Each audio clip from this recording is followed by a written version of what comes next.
કરી હતી તે પ્રમાણે કે આજથી લગભગ 25-26 વર્ષ પહેલા એટલે કે 1994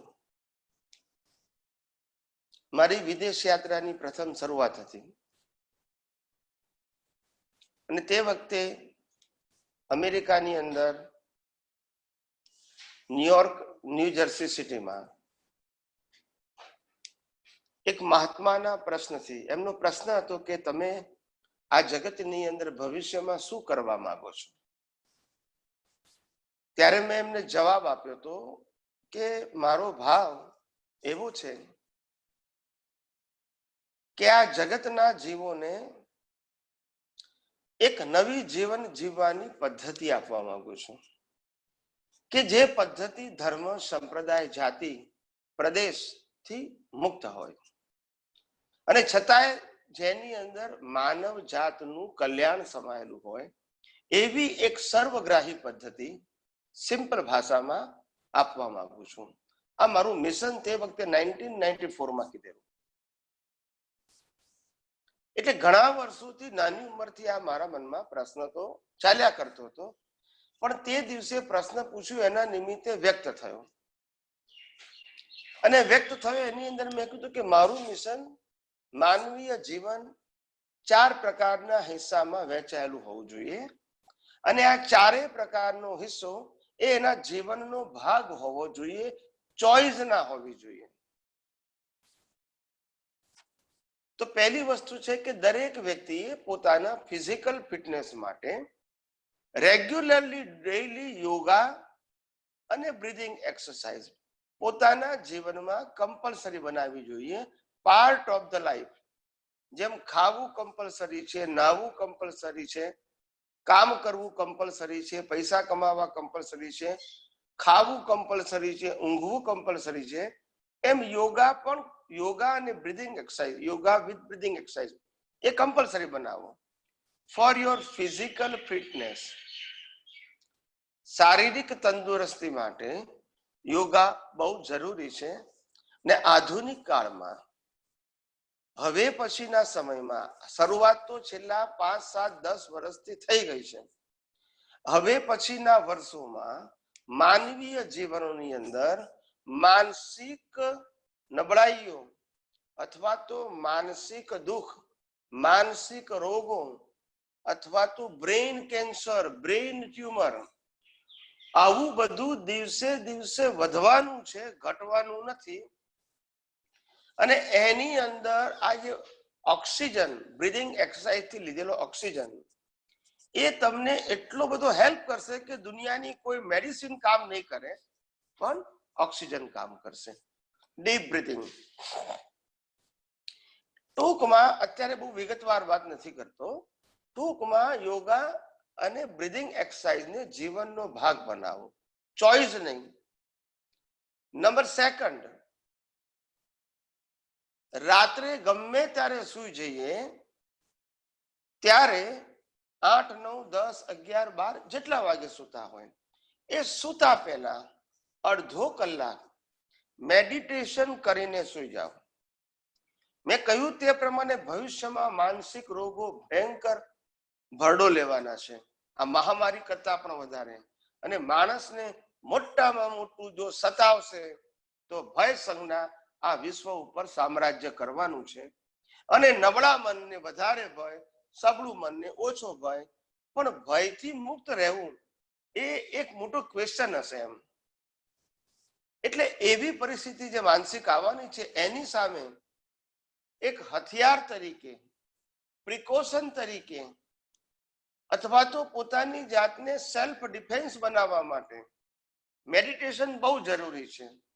અને આપણું આ મેડિસિન બિલકુલ સાયન્ટિફિક છે, જેની અંદર કોઈ ક્રિયા, શબ્દ, ગુરુ, ભગવાન, કોઈ મંત્ર આવું તેવું કશું નથી. અંદર પોતે આંખો બંધ કરીને સ્વસ્થ ચિત્તે બેસી જાય, ફ્રેશ થઈને બેસે, હાથ પગ મોઢું ધોઈ ને ફ્રેશ થઈને બેસે ઊંઘતા પહેલા, અને અડધો કલાક આંખો બંધ કરી સ્વસ્થ શરીરે ટટ્ટાર બેસી અને હું શુદ્ધાત્મા છું, હું શુદ્ધાત્મા છું તે અંદર બોલાવવું જોઈએ. બહાર કશું બોલવાનું નથી.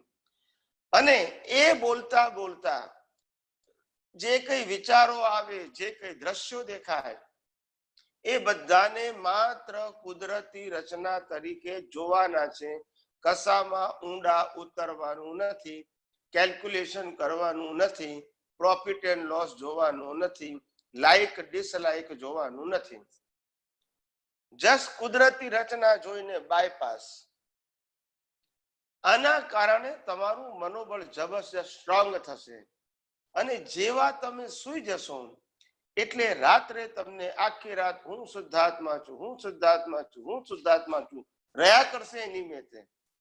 અને જો તમે એક ચિત્તે બધા જ વિચારો અને દ્રશ્યોને કુદરતી રચના તરીકે જોયા હશે તો રાત્રે સૂઈ ગયા પછી જે સપના આવે છે એ પણ તમને કુદરતી રચના તરીકે જ દેખાશે. અને હું શુદ્ધાત્મા છું તે ઓટોમેટિક લક્ષમાં રહેશે. એટલે આ પહેલો પ્રયોગ યોગા વિથ બ્રીધિંગ, રાતનું મેડિટેશન. ત્રીજી વસ્તુ છે રિલિજિયન ઓફ હ્યુમેનિટી, માનવ ધર્મ. આપણે બધા હ્યુમન છે અને હ્યુમન તરીકે આપણી વિચારધારા હ્યુમેનિટી થી નીચે ના જવી જોઈએ. સીધે કુદરત એવું કહેવા માંગે છે કે 100% જે માણસમાં 100% ગુણો હોય એને પરફેક્ટ હ્યુમન કહેવાય. પણ જ્યાં સુધી 100 માંથી 35% એનામાં હશે તો પણ અમે એને હ્યુમન માનવા તૈયાર છે. ભલે લો કેટેગરીનો પણ હ્યુમન તો છે જ. પણ જે લોકો 35% થી પણ બિલો જશે એ લોકોને આ દુનિયામાં જીવવાનો અધિકાર છે, પણ હ્યુમન તરીકે નહીં, એનિમલ તરીકે જીવવાનો અધિકાર છે. એટલે કુદરત જે નેચરલ ડિઝાસ્ટર હવે આવવાના છે અને કમ્પલસરી આવવાના છે એની અંદર જે લોકોની વિચારધારા હ્યુમેનિટીના 35% થી પણ લો જશે એ બધાએ કમ્પલસરી એનિમલમાં જવાનું, એમાં કોઈ ઓપ્શન નથી કોઈ. અને માટે મેં કીધું તે પ્રમાણે માનવતા કોને કહેવાય કે કોઈ પણ વ્યક્તિની મુશ્કેલીને હું ફીલ કરી શકું, હેલ્પ કરી શકું કે ના કરી શકું એ સેકન્ડરી મેટર છે, પણ મને ફીલ તો થવું જોઈએ because I M a human. અને એક હ્યુમનને પ્રોબ્લેમ છે એનું ફિલિંગ મને થવું જોઈએ કે જેને કારણે હું ક્યાં તો તનથી, મનથી, ધનથી એને હેલ્પ કરું અથવા તો બીજી કોઈ રીતે હેલ્પ ના કરું તો ભાવનાથી હેલ્પ કરું કે હે અંતર્યામી પરમાત્મા, આ વ્યક્તિને માનસિક, શારીરિક, આર્થિક અથવા સામાજિક જે મુશ્કેલી આવી છે એ મુશ્કેલી દૂર થાય, એવા તમામ પ્રકારના સંજોગો એને પ્રાપ્ત થાય એવી હે પરમાત્મા હું હૃદયથી પ્રાર્થના કરું છું. આપ મારી પ્રાર્થનાનો સ્વીકાર કરો. આટલી પણ હેલ્પ, આટલી પણ તમારો ભાવ હશે તો યુ આર એટલીસ્ટ હ્યુમન. આનાથી નીચે જશો તો એનિમલમાં જવું એ કુદરતનો કાનૂન છે, એમાં કોઈ વ્યક્તિ તમને નહીં બચાવી શકે. જેમ તમને બધાને ઇતિહાસ ખબર છે કે સમર્થ પુરુષો વાસુદેવને ચક્રવર્તી, જે વાસુદેવને પ્રતિવાસુદેવ પણ અને તીર્થંકરના જીવો પણ આગલા ભવમાં પોતાના નરકને રોકી શક્યા નથી. એ તમને બધાને ઇતિહાસ ખબર છે, એટલે મારે વિગતવાર વધારે કહેવાની જરૂર નથી. માટે હું તમને પ્રિન્સિપલ બતાવું છું. હું તમારા સંજોગોને બદલી શકવાનો નથી, પણ હું તમને પહેલેથી હિન્ટ્સ આપું છું કે તમારું level of understanding and level of ભાવ એન્ડ લેવલ ઓફ ઇન્ટેન્શન બિલો હ્યુમેનિટીના લેવલમાં જવું જોઈએ નહીં. Otherwise the nature will give you the result as per your intention. માટે ત્રીજું સ્ટેપ કીધું મેં, માનવ ધર્મ. આપણા હિન્દુસ્તાનની અંદર પહેલા જમાનામાં જ્યારે બહેનો રસોઈ બનાવતી હતી ત્યારે ગાયને ખાવાનું, કૂતરાને ખાવાનું, બિલાડીને ખાવાનું, પશુ પક્ષીઓને ચણને ખાવાનું, એ લોકોને પાણી પીવાનું, આ બધું રોજે વિચારતા હતા, જેમ ફેમિલી માટે વિચારતા હતા એમ એના માટે વિચારતા હતા. આ આપણી જીવન જીવવાની પદ્ધતિ હતી. આપણે બધા સૂર્યને પણ નમસ્કાર કરતા હતા, ચંદ્રને પણ ભાવથી નમસ્કાર કરતા હતા, નદીને પણ માતા ગણતા હતા, વનસ્પતિની પણ પૂજા કરતા હતા. આ આપણી સંસ્કૃતિ હતી. એટલે કુદરતી રીતે આપણી સંસ્કૃતિ એવી હતી કે જીવો અને જીવવા દો. હું પોતે જીવું અને પ્રત્યેક જીવોને આ દુનિયામાં જીવવાનો અધિકાર છે. મારે મારવાનો કોઈને અધિકાર છે જ નહીં. જ્ઞાની પુરુષ દાદા ભગવાને બહુ સરસ કહેલું. એક ભાઈ કહેતા હતા કે મારા ઘરની અંદર માકડ બહુ છે અને માકડ લોહી પી જાય રાતે, એટલે પછી હું જેવો દેખાય ને તેને મારી નાખું છું. એટલે દાદા ભગવાનને એને પૂછ્યું કે હું આવું કરું છું તો એનું ફળ શું આવશે, અથવા કરું છું તે બરાબર કરું છું? ત્યારે દાદા ભગવાને કીધું કે કુદરતનો કાનૂન એવો છે કે જે વસ્તુ તમે બનાવી શકો નહીં તેને મારવાનો અધિકાર ક્યાંથી લાયા? એને કુદરતે બનાવ્યું છે, તમે નથી બનાવ્યું. માટે એનો બીજો ઉપાય કરો કે માખણ ક્યાં તો થાય નહીં અને ક્યાં તો દવા નાખો કે જેને કારણે તમારી જગ્યા ક્લીન રહે. ટૂંકમાં કહેવાનો મતલબ મારવાનો અધિકાર નથી. પ્રત્યેક જીવને આ દુનિયામાં જન્મ્યા પછી જીવવાનો અધિકાર છે, જેટલો તમને છે. અનાયાસે અજાણતાથી કોઈ જીવ મરી જાય, હણી જાય, એ જુદી વસ્તુ છે. અને આપણે જાણ્યા પછી પણ એના માટે પશ્ચાતાપ હોવો જોઈએ કે અરે મારા પગ નીચે આ જીવ મરી ગયું, કે મારી કાર નીચે આ જીવ મરી ગયું. એનો પશ્ચાતાપ એઝ અ હ્યુમન હોવો જોઈએ. અને ચોથું જે છે એ આત્મધર્મ, સ્વધર્મ, જેને આપણે કહીએ છીએ સ્પિરિચ્યુઅલ સાયન્સ. જેને આ જગતમાંથી મુક્ત થવું હોય, અજ્ઞાનથી મુક્ત થવું હોય, જન્મ મરણના બંધનોથી મુક્ત થવું હોય, રાગ દ્વેષ અને કસાયોથી મુક્ત થવું હોય, એના માટે આધ્યાત્મ વિજ્ઞાનની અંદર હું કોણ છું તે જાણવું અને આ જગતને જેમ છે તેમ કુદરતી કાનૂન પ્રમાણે, કુદરત પ્રમાણે અને કુદરતી રચના પ્રમાણે સમજવા પ્રયત્ન કરવો, એ આધ્યાત્મ વિજ્ઞાન છે. અને આ જે મેં 4 વાત કહી, એ 4 વાતની અંદર નથી કોઈ ધર્મ આવતો, નથી કોઈ ગુરુની વાત આવતી, નથી કોઈ ભગવાનની વાત આવતી, નથી કોઈ મંદિર કે મંત્રની વાત આવતી, નથી કોઈ સંસ્થાની વાત આવતી. માટે આ 4 વસ્તુમાં પણ ફોર્મેટની વાત નથી. માટે આ 4 વસ્તુ હું જગતના લોકોને આપવા માંગુ છું અને તમારે લોકોએ એ આવતીકાલથી શરૂ કરવાનું છે.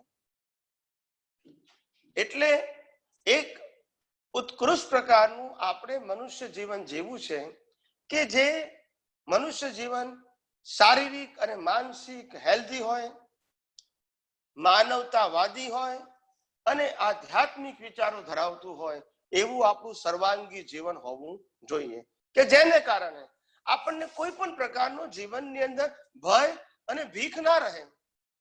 પોતાને જ પોતાના ઉપર એટલો આત્મવિશ્વાસ ઉભો થશે કે ગમે તેટલા સંજોગો વિપરીત આવશે તો પણ એને ફેસ કરી શકશે અને પોતે પોતાના ધ્યેય મુજબ આગળ પણ વધી શકશે. માટે ભીખ અને ભય આ તમામનો નાશ થઈ જશે અને તમને પોતાને એક હ્યુમન તરીકે અંદરથી સેલ્ફ કોન્ફિડન્સ આવશે અને જીવન જીવવાનો ઉત્સાહ આવશે.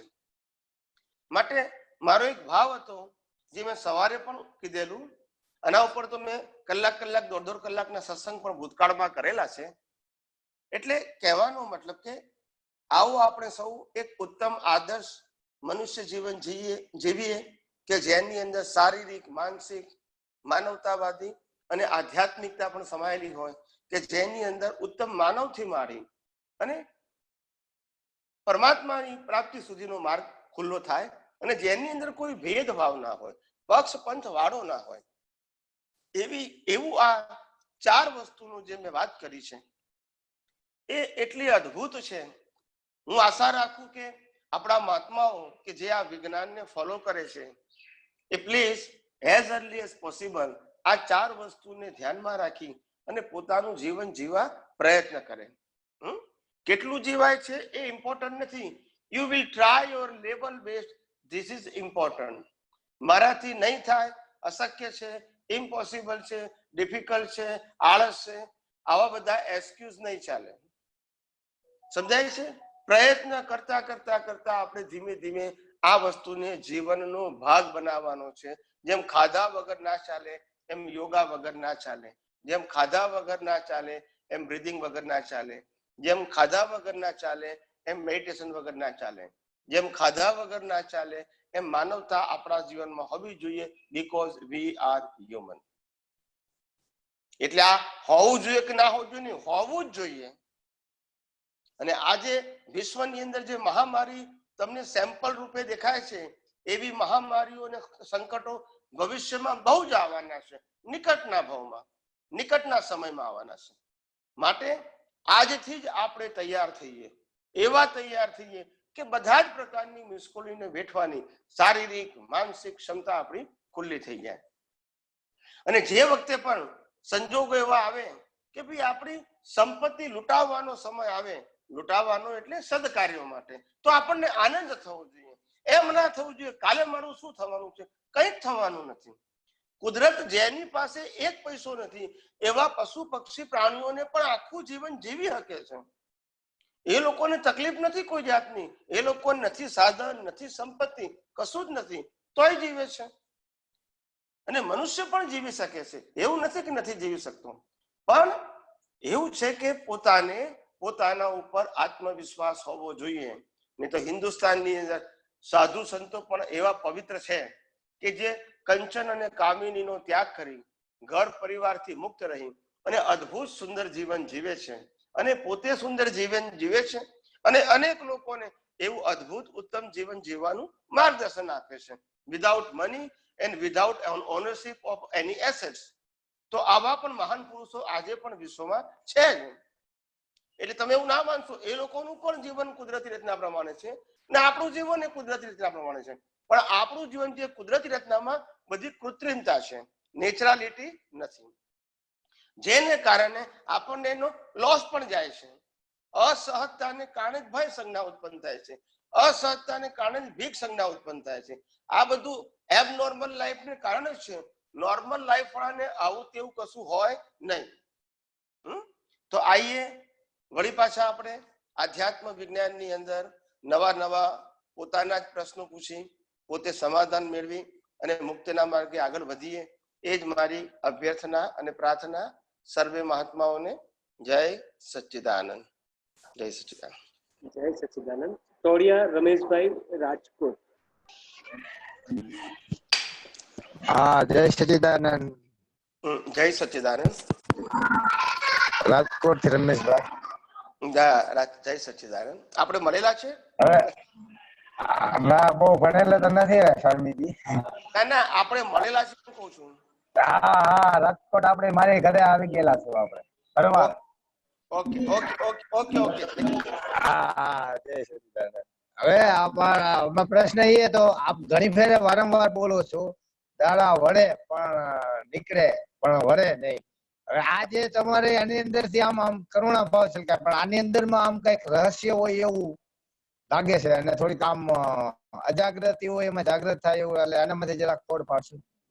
એટલે આ જગતનું સનાતન સત્ય જે પણ નહીં જાણે, જે પણ ત્યાગી હોય કે ભોગી હોય, જે આ જગતનું સનાતન સત્ય નહીં જાણે અને માત્ર ધર્મના સહારે જીવશે, એના દાડા નીકળશે ખરા પણ વળશે નહીં. એટલે એને આ દુનિયામાં જન્મ મરણના ચક્કરમાં ભટકવું જ પડશે. રાગ દ્વેષ અને કસાયો ના કરવા હોય તો એ કરવા જ પડશે, કારણ કે અજ્ઞાનતા છે. બરાબર. અને જેને આ જગતનું સનાતન સત્ય જાણ્યું છે, જેને કુદરતનો કાનૂન જાણ્યો છે, જેને પોતાના સ્વ સ્વરૂપને લક્ષમાં રાખ્યું છે, એ વ્યક્તિ આ જગતની અંદર પોતે પોતાના ની અંદર પાર પડી શકશે. બરાબર. સમજાયું ને? હા, સમજાવ. ઓકે. બીજું કઈ? જય સચ્ચિદાનંદ. જય સચ્ચિદાનંદ. તમે વાળ કપાઈ નાખ્યા છે કે શું?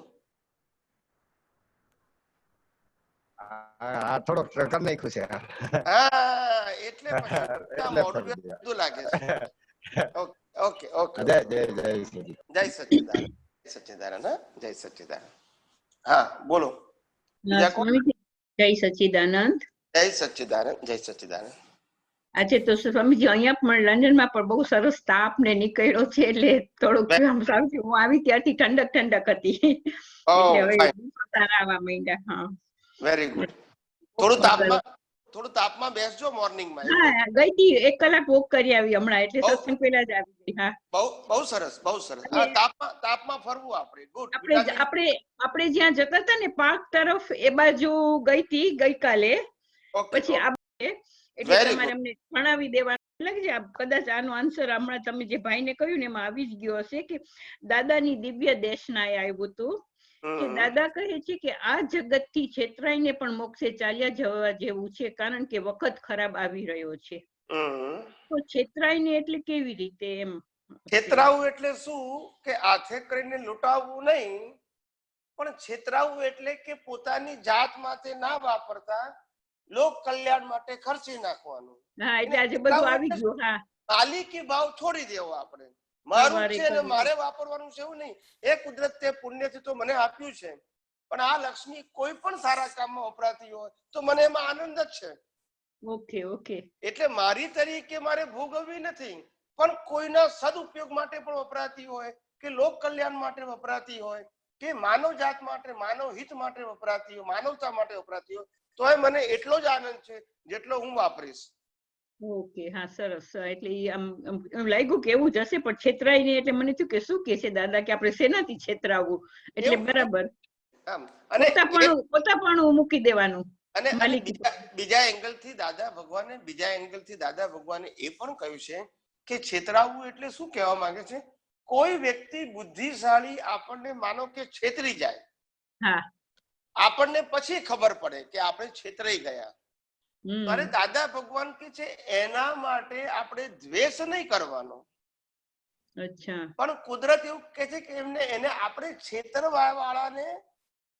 છેતરાવા વાળો શું છે એની શક્તિ આપણને આપે છે ને આપણી પાસેથી એ લક્ષ્મી લઈ જાય છે કપટ કરીને, પણ એની શક્તિ આપણને આપે છે.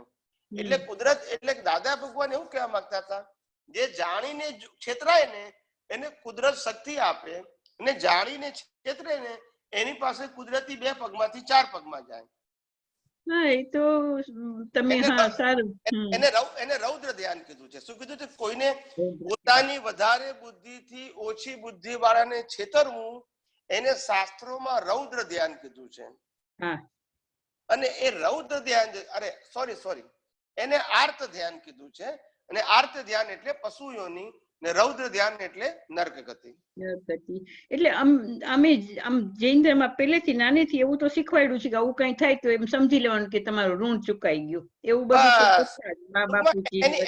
એની પોઝિટિવ સેન્સ લેવાની, નેગેટિવ નહીં લેવાની. એટલે દુકાનમાં ને ઘણી વાર એવું કઈ એમને થાય ખોટ આવી હોય તો બાપુજી એવી રીતે કહે કે મારું ઋણ ચુકાઈ ગયું, સારું થયું, ચાલો હવે એ વાતને ભૂલી જાઓ. એવી રીતે એમ સમજણ હતી. અને બીજું છે જગત પ્રતિષ્ઠિત આત્મામાં પ્રતિબિંબ થાય છે ને મૂળ આત્મામાં નહીં. એટલે મૂળ આત્મામાં જગત નથી કઈ એને લેવા દેવા. મૂળ આત્મા તો સૂર્યની જેમ પ્રકાશે છે, પ્રતિબિંબ કરતો નથી. તો જગત કેવી રીતે આખું જગત પ્રતિષ્ઠિત આત્મામાં એટલે પોતપોતાના પ્રતિષ્ઠિત આત્મામાં પ્રતિબિંબ થાય છે? સમજાવું કે આમાં શું છે. પ્રતિબિંબ થવું એટલે શું સમજાવું? પ્રતિબિંબ થવું એટલે ઝળકવું, જોવું ને રિફ્લેક્ટ થવું. એટલે જ્ઞાની પુરુષ દાદા ભગવાનનું એક વાક્ય છે જે તમે બધાએ સાંભળ્યું હશે. દાદાએ કીધું કે આત્મા એ અરીસો છે. અરીસો છે અને એ અરીસામાં દ્રશ્યો ઝળકે છે, પણ અરીસાને રાગદ્વેષ થતા નથી. પણ અરીસામાં દ્રશ્ય જોનારો એવો લાઈવ પ્રતિષ્ઠિત આત્મા એ દ્રશ્યને જોઈને રાગદ્વેષ કરે છે, કારણ કે એ એવું ફીલ કરે છે કે આ મને થાય છે. હા બરાબર. ચકલીનો દાખલો એ છે એમાં. એટલે કહેવાનો મતલબ કે જે પ્રતિષ્ઠિત આત્મા છે એ જ આ જગતનું અધિષ્ઠાન છે કે જેને કારણે એ જન્મ મરણના ચક્કર સર્જે છે. હમણાં જ એક ભાઈએ મને સરસ પ્રશ્ન પૂછ્યો હતો 4-5 દિવસ પહેલા, રાતના સમયે એનો ફોન આવ્યો હતો. ત્યારે એને મને વાત કરી, મને કે કમલેશ આનંદજી, આ દુનિયાની અંદર રહસ્યમાં રહસ્ય વસ્તુ તમને શું લાગે છે?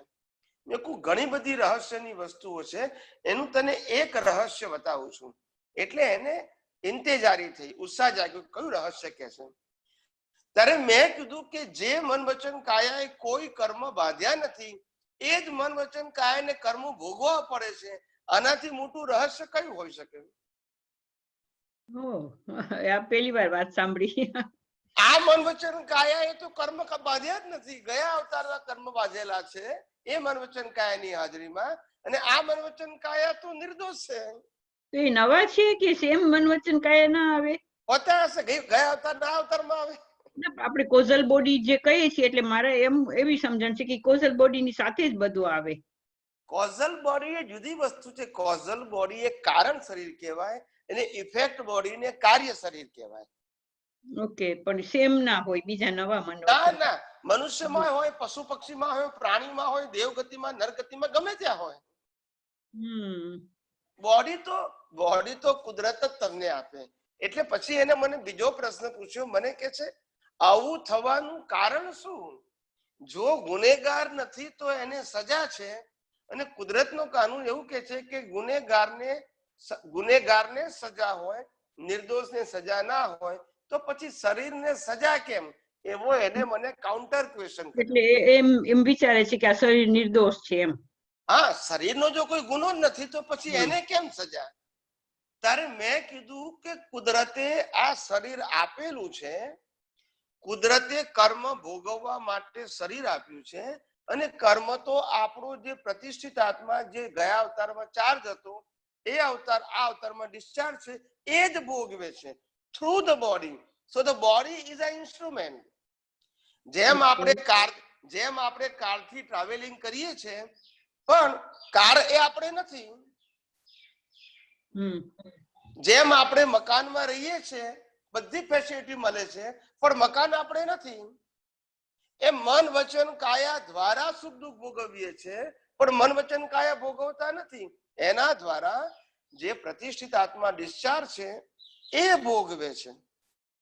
તો એ ડિસ્ચાર્જ પ્રતિષ્ઠિત આત્માના પણ મન વચન કાયા નવા, એટલે એમ તમે કહો છો? મન વચન કાયા ડિસ્ચાર્જ પ્રતિષ્ઠિત આત્મા ની અંદર રહેલું મન બુદ્ધિ ચિત્ત અહંકાર, જેને ગયા અવતારમાં ચાર્જ ની પ્રોસેસ કરી હતી, એ આ અવતારમાં ડિસ્ચાર્જ ની પ્રોસેસ કરે છે.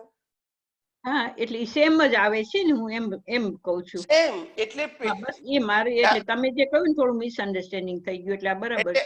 એટલે ગયા અવતારમાં પણ જે બોડી હતી, એ બોડી વખતે જે પ્રતિષ્ઠિત આત્મા ચાર્જ કરતો હતો, એ જ પ્રતિષ્ઠિત આત્મા અત્યારે ડિસ્ચાર્જ ભોગવે છે થ્રુ ધીસ બોડી. હા, બરાબર, બોડી નવી છે. એટલે પ્રશ્ન એ થાય છે, તો પછી બોડી કોઈ પણ ક્રિયા માટે જવાબદાર ખરી કે નહીં? નહીં. આ આપણે 1000 વખત કીધું છે કે મન વચન કાયા કર્મ ભોગવવાનું સાધન છે, કર્મ બાંધવાનું સાધન નથી. અને માટે મન વચન કાયા દ્વારા થતી કોઈ પણ ક્રિયા માટે કોઈ પણ વ્યક્તિ ખરેખર જવાબદાર નથી, જો અજ્ઞાન ના હોય તો. અજ્ઞાન કાઢવાનું છે બસ. અને માટે આપણે કહ્યું છે કે મન વચન કાયાની કોઈ પણ ક્રિયામાં ઊંડા ઉતરશો નહીં. આ બધી વસ્તુ હું ટેલી કરી આપું છું, કહેવાનો મતલબ.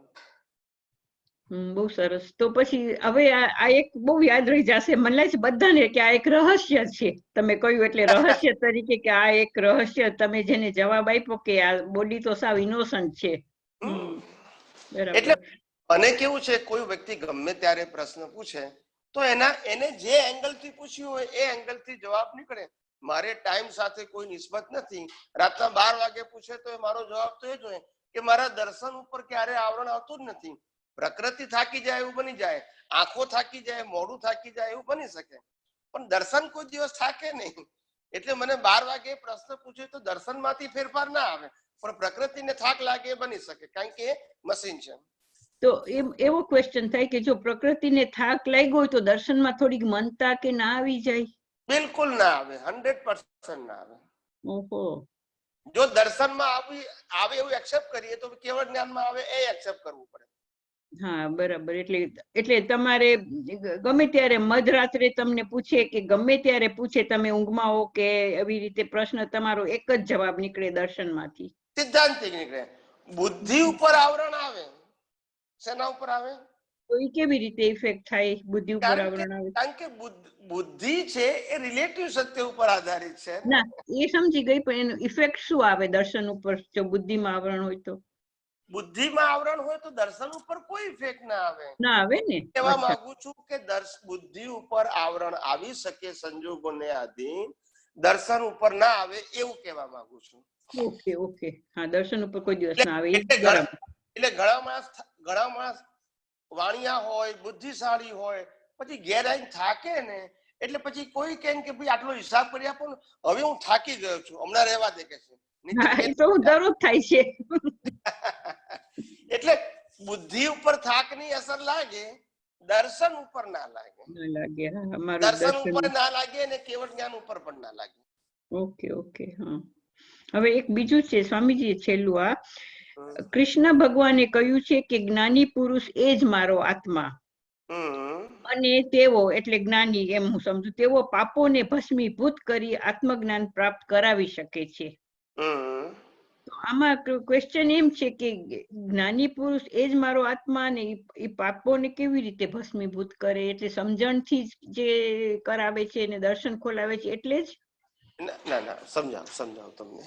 એ જ્ઞાની પુરુષ શબ્દ વાપરે છે ત્યારે આપણે સમજી લેવાનું હોય, જે વ્યક્તિને આત્માનો અનુભવ થયો હોય અને જગત સંબંધી આ કુદરતી રચના, કુદરતી કાનૂન કે વ્યવસ્થિત શક્તિ સંપૂર્ણ સમજાઈ ગયું હોય, માટે એને અનુભવી જ્ઞાની કહેવાય. એ જ્ઞાની પુરુષ તમને દ્રષ્ટિ આપી શકે કે જે દ્રષ્ટિને કારણે એ દ્રષ્ટિથી 50% કર્મો તો તમારા એમને ખલાસ થઈ જાય, ખાલી દ્રષ્ટિથી. કેમ ખલાસ થઈ જાય? તો કે છે કે હવે આ મન વચન કાયા તે હું છું, મન વચન કાયા હું ચલાવું છું, અને મન વચન કાયા દ્વારા જે ભોગવાય છે તે હું ભોગવું છું. આ તમને પહેલું દ્રષ્ટિ આપે એટલે આ ખલાસ થઈ જાય સમજણમાં. એટલે એ કુદરતી જ ખલાસ થાય? ના, એ દ્રષ્ટિ કરીને ખલાસ થાય. પછી તમારી દ્રષ્ટિની જેમ જેમ મેચ્યુરિટી હોય એમ તમને સમજણ પડે. તત્વ દ્રષ્ટિએ, સૈદ્ધાંતિક રીતે ખલાસ થઈ જાય, પણ અનુભવની દ્રષ્ટિએ, ઉપયોગની દ્રષ્ટિએ, જાગૃતિની દ્રષ્ટિએ ઇન્ડિવિડ્યુઅલ સબ્જેક્ટ છે. જેને આ વિજ્ઞાન ના સમજાય તો ના ખલાસ થાય, ના સમજાય તો કોઈ શું કરે? એટલે વ્યવહારિક તરીકે ખલાસ થઈ જાય. વ્યવહાર તરીકે એટલે દ્રષ્ટિએ કરીને. હમણાં એક નાનો દાખલો આપું કે ભાઈ આ માનો કે 2000 રૂપિયાની નોટ છે, એને સુખ દુઃખ ના હોય, પણ 2000 ની નોટના માલિકને સુખ દુઃખ હોય. ડાયમંડ ને સુખ દુઃખ નથી, ડાયમંડના માલિકને સુખ દુઃખ છે. ગોલ્ડ ને સુખ દુઃખ નથી, ગોલ્ડના માલિકને સુખ દુઃખ છે. એમ સુખ દુઃખ એ ભોગવટો કહેવાય, અને વસ્તુ છે એ તો પરમેનન્ટ છે. અચ્છા, તો આમાં ક્યાં બેસે ઈ દાખલો? આમાં કેવી રીતે બેસે? એટલે મારો કહેવાનો મતલબ જે છે કે આ આખી જે મન વચન કાયાની જે અવસ્થા છે, એ અવસ્થામાં કોઈ પણ જગ્યાએ જો માલિકી ભાવ તમારો ખતમ થઈ જશે તો તમને ખબર પડશે કે આ મન વચન કાયાથી થાય છે, એનો બોજોની જરૂર નથી આપણે, કારણ કે કુદરતે એના માટે જ આપ્યું છે. પણ જો તમે આ વિજ્ઞાન નહીં સમજી શકો, જ્ઞાન દ્રષ્ટિ આપ્યા પછી પણ, તો તમને ભોગવટો તો એનું એ જ રહેશે. એટલે તમને જ્ઞાની પુરુષે જ્ઞાન આપ્યું છે, એનો કઈ રીતે સમજીને ઉપયોગ કરો છો એ ઇન્ડિવિડ્યુઅલ મેટર છે. અચ્છા, તો એટલે એ મારો આત્મા છે અને તેઓ પાપોને ભસ્મીભૂત કરી આત્મજ્ઞાન પ્રાપ્ત કરાવી શકે છે. એટલે એ બધું સમજાણું, પણ આજ બે આત્મજ્ઞાન એટલે હું કોણ છું તે જાણવું અને જગત કયા આધારે ચાલે જાણવું, એનું નામ જ આત્મજ્ઞાન કહેવાય. એ આત્મજ્ઞાન જ્ઞાની પુરુષે આપણને કરાયું. હવે આપણે પોતે અનક્વોલિફાઈડ હોવાથી તે વખતે ના સમજી શક્યા, એટલે જે બેનિફિટ આપણને મળવો જોઈતો હતો તે ના મળ્યો, પણ સામે રિચ્યુઅલ્સ નો બેનિફિટ મળ્યો કે આપણને પુણ્ય બંધાયું, પણ જે આધ્યાત્મનો લાભ મળવો હતો તે ના મળ્યો. હવે તમને આ વિજ્ઞાન સમજાયા પછી એ જ વસ્તુ પાછી રીઓપન થઈ અને તમને બેનિફિટ કરે છે. તમે હમણાં જે આજે કહ્યું જે સવારની દિવ્ય દેશનામાં કે આપણે આ એક પ્રયોગ બીજા બધા પ્રયોગમાં આ એક પ્રયોગો પર હું કહું છું કે મેડિટેશન કરવાનું શુદ્ધાત્મા ને લક્ષમાં લઈને, ત્યારે આપણે શુદ્ધાત્માના બધા એના ગુણો પણ જે મેઇન 3-4 ગુણો તમે કયા છે એ જ ધ્યાનમાં રાખવાના અને જે વિચાર આવે, જે દ્રશ્યો દેખાય એને કુદરતી રચના તરીકે જોવાનું, ઊંડા ઉતરવાનું નહીં, અને નો ડિટેલિંગ, જસ્ટ બાયપાસ. હા, એ તમે પેલા શીખવાડ્યું છે, પણ આ તો એમાં એટલે એમાં કરતા કરતા આપણા એમાં થોડાક પાપોનું ભસ્મીભૂત થાય. જો તમે પ્રકૃતિથી મુક્ત જ રહો તો પછી નવા કર્મો બંધાય જ કેવી રીતે?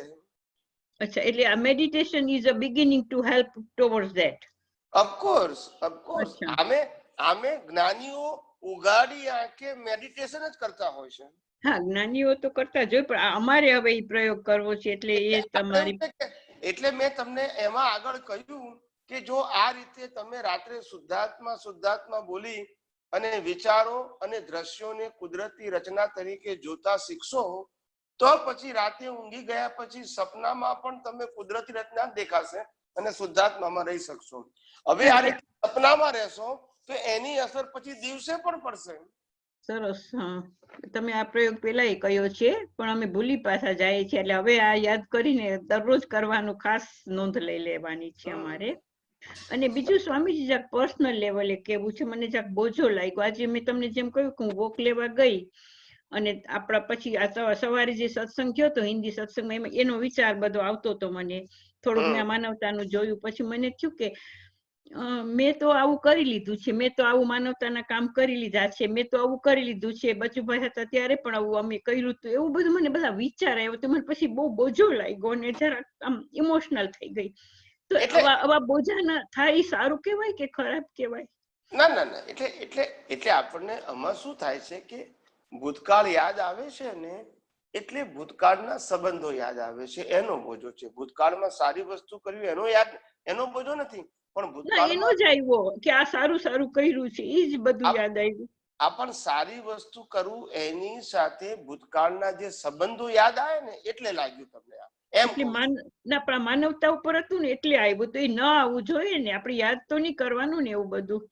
એવું નહીં, એટલે એની એ કાર્યની સાથે જે ભૂતકાળની વ્યક્તિ જે આપણને યાદ આવી ને એટલે જરા આપણે થોડા ઇમોશનલ થઈ ગયા, એમ કહેવા માંગુ છું. તમારા ફાધર હોય ને તમારા મધર હોય અને એમને કીધું કે લે આ ગરીબોને તારા હાથે તું એક એપલ આપી દે કે એક બનાના આપી દે અને થેલી હું પકડું છું અને તમે એક આપતા હોય અને પછી એકદમ યાદ આવે કે મારા ફાધરે કે મધરે કેવું કરાયું હતું અને પછી આપણે ઇમોશનલ થઈ જઈએ કે અત્યારે તો ફાધર મધર નથી. એટલે એ વ્યક્તિના આધારે ઇમોશનલ થાય, કાર્યને આધારે નહીં. ના, મને સ્વામીજી હજી ક્લિયરી સજેસ્ટ કરવું છે કે મને પેલા આ માનવતાનું તમે કહો ને એટલે યાદ આવ્યું કે આટલું તો અમે કર્યું છે એ બધું માનવતામાં જ જાય ને એમ.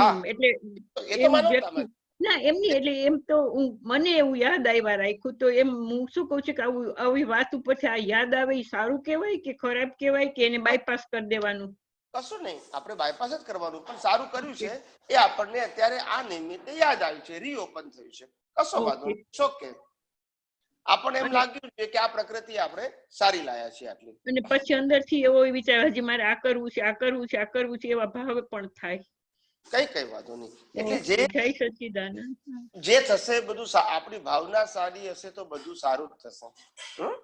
ઓકે, જય સચ્ચિદાનંદ. જય સચ્ચિદાનંદ. જય સચ્ચિદાનંદ. જય સચ્ચિદાનંદ સ્વામી. જય સચ્ચિદાનંદ પ્રભુ. પ્રશ્ન હમણાં તો એમના થોડા કનેક્ટેડ છે કે આત્મા નવો દેહ ગ્રહણ કરે છે કે પૂતગલ? એ આત્મા ગ્રહણે કરતો નથી ને પૂતગલે ગ્રહણ કરતો નથી, એ મિશ્ર ચેતન ગ્રહણ કરે છે. એટલે નવો દેહ જે ગ્રહણ મિશ્ર ચેતન ગ્રહણ કરે છે, એટલે એના જરા ડિટેલ સમજાવો તો ખ્યાલ આવે કઈ રીતનું છે. એટલે મિશ્ર ચેતનનો મતલબ સમજાવ તમને કે મિશ્ર ચેતનનો મતલબ કે જે ચેતન જળ છે છતાં ચેતન જેવું ભાસે છે, માટે એને મિશ્ર ચેતન કહ્યું છે. પણ આ આખું બોડી છે એ ખરેખર બોડી જે છે એ ઇફેક્ટિવ છે. એના આધારે તો પેલો પ્રતિષ્ઠિત આત્મા જે ડિસ્ચાર્જ છે એ ઇફેક્ટ એના થ્રુ ભોગવે છે. એ ડાયરેક્ટ ભોગવી શકતો નથી.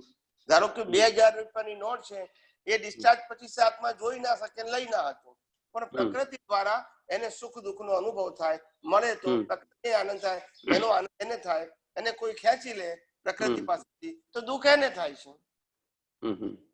પણ મીડિયા છે, મીડિયા. જેમ હું સ્થૂળ દાખલો બીજો આપું, જેમ આપણો છોકરો હોય ને આપણો છોકરો બહાર રમતો હોય અને રમતો હોય અને કોઈ એને હેરાન કરે, તો એને હેરાન કરે એનું દુઃખ આપણને થાય છે. અને કોઈ એને પ્રેમ કરે તો સુખ આપણને થાય છે. બરાબર. એ આપણે એ બંને જુદા છીએ, પણ છતાં બિલીફ છે ને કે મારો છે, એ બિલીફ ને આધારે પ્રતિષ્ઠિત આત્માને સુખ દુઃખ નો અનુભવ થાય છે. એમાં જીવતી વ્યક્તિ હોય કે મટીરિયલ હોય, મારું મકાન છે તોય પ્રતિષ્ઠિત આત્માને આનંદ થાય, અને મારા મકાનને કોઈ નુકસાન કરે છે તો પ્રતિષ્ઠિત આત્માને થ્રુ ધ બોડી દુઃખ થાય છે. એટલે બોડી એ મીડિયા છે. શું છે? મીડિયા. એટલે મેં કીધું બોડી એ કર્મ ભોગવવાનું સાધન છે, અને મૂળ કર્મ ભોગવે છે તમારો ડિસ્ચાર્જ પ્રતિષ્ઠિત આત્મા. બોડી ઇન્સ્ટ્રુમેન્ટ છે, ઇન્સ્ટ્રુમેન્ટ. એટલે પૂતગલ ને એને બોડી ગણ્યું છે આમાં. હા, એટલે સમજાવું તમને. એટલે આમાં શું થાય કે કેટલાક શબ્દો આ રીતે વપરાતા હોય છે અને વાપરતા હોય છે. આપણે આપણા પ્રિન્સિપલમાં આવું કે પ્રિન્સિપલી પૂતગલ શબ્દ જ્યારે કર્મ ચાર્જ થાય ત્યારે એને પૂતગલ શબ્દ લાગુ પડે છે. બરાબર. આ જે મન વચન કાયા છે એને બોડી અથવા તો શરીર શબ્દ લાગુ પડે છે, પૂતગલ શબ્દ લાગુ પડતો નથી. પણ વ્યવહારમાં લોકો પૂતગલ શબ્દ વાપરતા હોય છે. ખ્યાલ આવે ને? આપણે સમજી લેવું. એકચ્યુઅલી પૂતગલ ને પ્રતિષ્ઠિત આત્મા આમ તો એક જ વસ્તુ ગણાય ને, ડિસ્ચાર્જ પ્રતિષ્ઠિત આત્મા. પૂતગલ, હા, ડિસ્ચાર્જ પ્રતિષ્ઠિત આત્મા અને પૂતગલ એક જ કહેવાય. હા, એટલે એ ગ્રહણ કરતો નથી, એટલે શરીરને અલગ ગણવામાં આવે છે. અહીંયા આપણે પૂતગલ ને બે વસ્તુ મિક્સ થાય છે ને, એટલે આપણને થોડું લાગે છે કે ભાઈ આ કેમ હોય. હા, એટલા માટે. એ તો ભાષામાં તો રહેવાનું. બરાબર છે. જય સચિદાનંદ. જય સચ્ચિદાનંદ પ્રભુ. સીકે પટેલ સાહેબ. જય સચિદાનંદ. જય સચ્ચિદાનંદ. ડિસ્ચાર્જ ઈગો ને આંધળો કીધો છે, એટલે એની પાછળ એવો મીનિંગ છે કે જે પણ ડિસિઝન લેવા પડે એને કમ્પલસરી છે, એટલે એને આંધળો કીધો છે. ખોટ ખાવાની હોય તો થાય જ, એમાં કઈ ના કરી શકે. તો પછી જે લાઈવ ઈગો છે ઈ આંધળો નથી, ઈ દ્રષ્ટિ વાળો છે. એ તો પુરુષાર્થ કરશે જેનું ફળ નેક્સ્ટ બર્થમાં મળવાનું. તો સ્વામીજી આખા પ્રતિષ્ઠિત આત્મામાં શબ્દ નથી, શબ્દ ડિસ્ચાર્જ પ્રતિષ્ઠિત આત્મામાં છે. તો જ્યારે આજે સવારે એવું કે ભાઈ ચાર્જ બુદ્ધિ ને ડિસ્ચાર્જ બુદ્ધિ, તો ચાર્જ બુદ્ધિ છે ઈ જ્યારે એને કઈ શબ્દોની ગોઠવણી વખતે કઈ જોતું હોય મટીરિયલ, તો જે પરિણામ વાળા ભાગના ચિત્ત છે એમાં મેમરીઝ પણ એની પાસેથી લે છે કે ત્યાં કેવું વિજ્ઞાન કઈ રીતના હોય છે? લઈ શકે ને. તેને મેં કહ્યું 3 વસ્તુ કામ લાગે છે કોઈ પણ વસ્તુને ચાર્જ કરવા માટે. 3 વસ્તુ કામ લાગે છે: પાછલા અવતારનું ડેવલપમેન્ટ, વર્તમાન સંજોગ અને વર્તમાન જ્ઞાન. આ 3 વસ્તુ કોરિલેટેડ થઈ અને નવું ચાર્જિંગ થતું હોય છે. એમાંથી ગમે તેમાંથી લઈ શકે. ડેવલપમેન્ટમાંથી પણ હેલ્પ લઈ શકે, કે વર્તમાન સંજોગોમાંથી પણ હેલ્પ લઈ શકે, એટલે વર્તમાન મળેલું જ્ઞાન એમાંથી પણ એ પુરુષાર્થ માટે એ હેલ્પ લઈ શકે. એટલે ડેવલપમેન્ટ મતલબ કે જે એની પાસે મેમોરીઝ પડી છે, જે મોક્ષ માર્ગને લાયક ને સહાયક મેમોરીઝ છે એ વાપરી શકે, એવું કહી શકાય? હા હા. તો સ્વામીજી આપણે ઓલું બોલીએ છીએ કે મન વચન કાયની ટેવો ને તેના સ્વભાવને હું જાણું છું ને મારા સહસ્વભાવને પણ જાણું છું, એ આખું વાક્ય પ્રતિષ્ઠિત આત્માનું જ છે એવું કહી શકાય ને? એ અપ્રતિષ્ઠિત આત્મા ને અત્યારે પુરુષાર્થ તો એનો જ છે ને, એ જ કે છે અત્યારે. એટલે કે હું મારા આખા ફંક્શન ને પણ સમજી શકું છું, અને આ જે મન વચન કાયની જે મન વચન કાયની ટેવો ને તેના સ્વભાવને પણ હું જોઈ શકું છું, અને મારા સ્વ સ્વભાવને પણ હું જાણું છું. હા એટલે એ તો હવે એ લક્ષમાં તો મૂળ સ્વભાવ તો હોવો જ જોઈએ કોઈ પણ પ્રોસેસમાં. એટલે પ્રતિષ્ઠિત આત્મા પ્રકૃતિની ટેવો અને તેના સ્વભાવને જાણે છે અને આત્માના સ્વ સ્વભાવને પણ જાણે છે, પણ એ આત્માને જોઈ શકતો નથી. હા એ સ્વામીજી એ સિદ્ધાંત ખબર પડી ગઈ છે. ઓકે, એટલે જોઈ પણ શકતો નથી ને અનુભવી પણ સમજવામાં નહીં કરવાની એમ પાછું. સારું સ્વામીજી, બહુ સરસ. જય સચ્ચિદાનંદ. જય સચ્ચિદાનંદ, જય સચ્ચિદાનંદ, જય સચ્ચિદાનંદ. કેપી અમદાવાદ. કેપી હા, પટેલ. જય સચ્ચિદાનંદ. જય સચ્ચિદાનંદ. સ્વામીજી, આ બિંબનું પ્રતિબિંબ એટલે શું? બિંબનું પ્રતિબિંબ, બિંબ એટલે શું અને પ્રતિબિંબ એટલે શું? હા, આ પોતાનું શરીર છે, એ શરીર મિરરમાં દેખાય એને પ્રતિબિંબ કહેવાય. એટલે આ શરીરને બિંબ કહેવાય અને મિરરમાં દેખાય એને પ્રતિબિંબ કહેવાય. હવે આ તો રૂપક છે, રૂપક. એટલે જેમ ગયા અવતારનું કોઝ આ અવતારની ઇફેક્ટ છે, એટલે પ્રતિબિંબ છે. એટલે ગયા અવતારે જે કર્મો ચાર્જ કર્યા હતા એ આ અવતારમાં ઇફેક્ટમાં આવે છે. એમાં કશું નવું બનતું નથી, પણ નવું આપણને લાગે છે. કેમ? કારણ કે હું ભોગવું છું એવું માનું છું એટલે નવું લાગે છે. પણ કુદરત એવું કે છે કે તું નવું ભોગવતો જ નથી, બાંધેલું જ ભોગવે છે. પછી પુણ્ય હોય કે પાપ હોય, પણ એ પોતે ભૂલી જાય છે એટલે પ્રતિબિંબ તરીકે જોતો નથી. હવે કર્તા પદ અને માલિકી ભાવ તરીકે જુએ છે, એટલે પાછા નવા રાગ દ્વેષ થાય છે. બરાબર. સમજાય?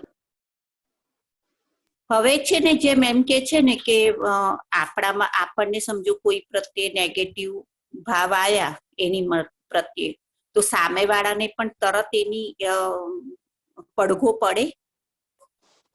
એવું છે પડઘો પડે, પડે બી ખરો, નાય પડે, એ ડિપેન્ડ છે. તમારો ભાવ કેટલો પાવરફુલ છે તો એનું ઇફેક્ટ થાય. એને લઈને આવેલો ભાવ એટલે તો થાય, નહીતર નાય થાય. બધી વસ્તુની અસર થાય એવું જરૂરી નથી. અચ્છા, બરાબર. જય સચ્ચિદાનંદ. જય સચ્ચિદાનંદ. શોભાબેન. જય સચ્ચિદાનંદ સ્વામીજી.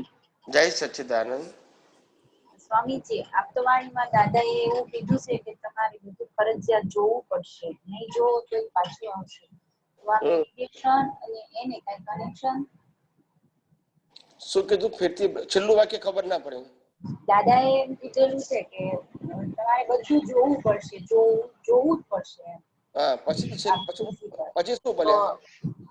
આ મેડિટેશન નું તમે જે અત્યારે કીધું તો એને જોવું, એમાં જે જોઈએ એને જોયું કે આખો દિવસ આપણે શોભાબેન શું કરે ને જોઈએ ઈ જોયું કેવાય? તો જોવું એટલે કુદરતી રચના તરીકે જોવું, એને જોવું કહેવાય. ભળી જઈએ એને જોયું ના કહેવાય. એટલે દાદા એવું કીધું છે ને કે જોવું જ પડશે, નહીં જોઈ જેટલું તમે જોવામાં જેટલું બાકી રહી જાય એ બીજી વાર આવશે. હા, એટલે પણ જોવાનું ખરું. અજ્ઞાનીઓ જુએ છે અને આપણે જોઈએ છે, તો જોવામાં ફેર તો હોવો જોઈએ ને. અજ્ઞાની કે છે હું ચા પીઉં છું, તમે કહો છો હું ચા પીઉં છું, તો બે માં ફેર શું? પછી આપણે જાગૃતિ હોય ને જુદાપણા. શેની જાગૃતિ? હું શુદ્ધાત્મા છું. પછી પ્રકૃતિ માટે શું જાગૃતિ? એની વાત કરું છું હું. ચાના વાત કરું છું કે પેલો ચા પીએ છે, તમે ચા પીએ છે, તો ચા પીવાની અવસ્થામાં એની જાગૃતિ તમારી જાગૃતિમાં ક્યાં ફેર છે એટલું બતાવો. આપણે જ્ઞાન હોય એટલે આપણે એમ કે શોભાબેન ચા પીવી છે, અને જે પેલો પીતો હોય તો હું પીવું છું, એમ જ સમજતું હોય. હા, પણ પ્રકૃતિ પીવે છે, પણ પ્રકૃતિ એ આપણે છીએ? ના, આપણે નથી. આપણે શુદ્ધ આત્મા છીએ, અલગ જ છીએ. પછી પ્રકૃતિને આ સંજોગ કોણે આપ્યો? કુદરતી રચના. હા, એટલે મૂળ વાત સમજવાની કે કુદરતી રચના. પછી ડિટેલિંગમાં પડવાની જરૂરત ક્યાં છે આપણે? એટલે જોવાનું આ નામ તો ખાલી કુદરતે આઈડેન્ટિફિકેશન માટે આપ્યું છે. શરીરનું નામ ખરેખર હોતું નથી, પણ વ્યવહારમાં ઓળખવા માટે નામ આપ્યું છે. સમજાય છે ને? એટલે આપણે તો પ્રકૃતિ અને પ્રકૃતિની અવસ્થાઓ એ બધું કુદરતી રચના છે તેમ જોવું. હવે તમે નામ બોલ કરશો એટલે પેલું નામ અંદર મગજમાં છે ને પાકું થયા કરે છે. પછી શુદ્ધાત્મા પાકું કરવાની જગ્યાએ નામ પાકું થાય છે. પછી કોઈ કે સુધાબેને ભૂલ કરી તો પાછી અસર થઈ જાય છે.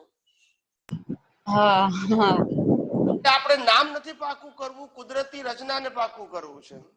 હા, એટલે આ જોવાનું દાદાએ જે કીધું છે એ આ જેમ ને. એટલે મેં ઘણા બધાને કીધું છે.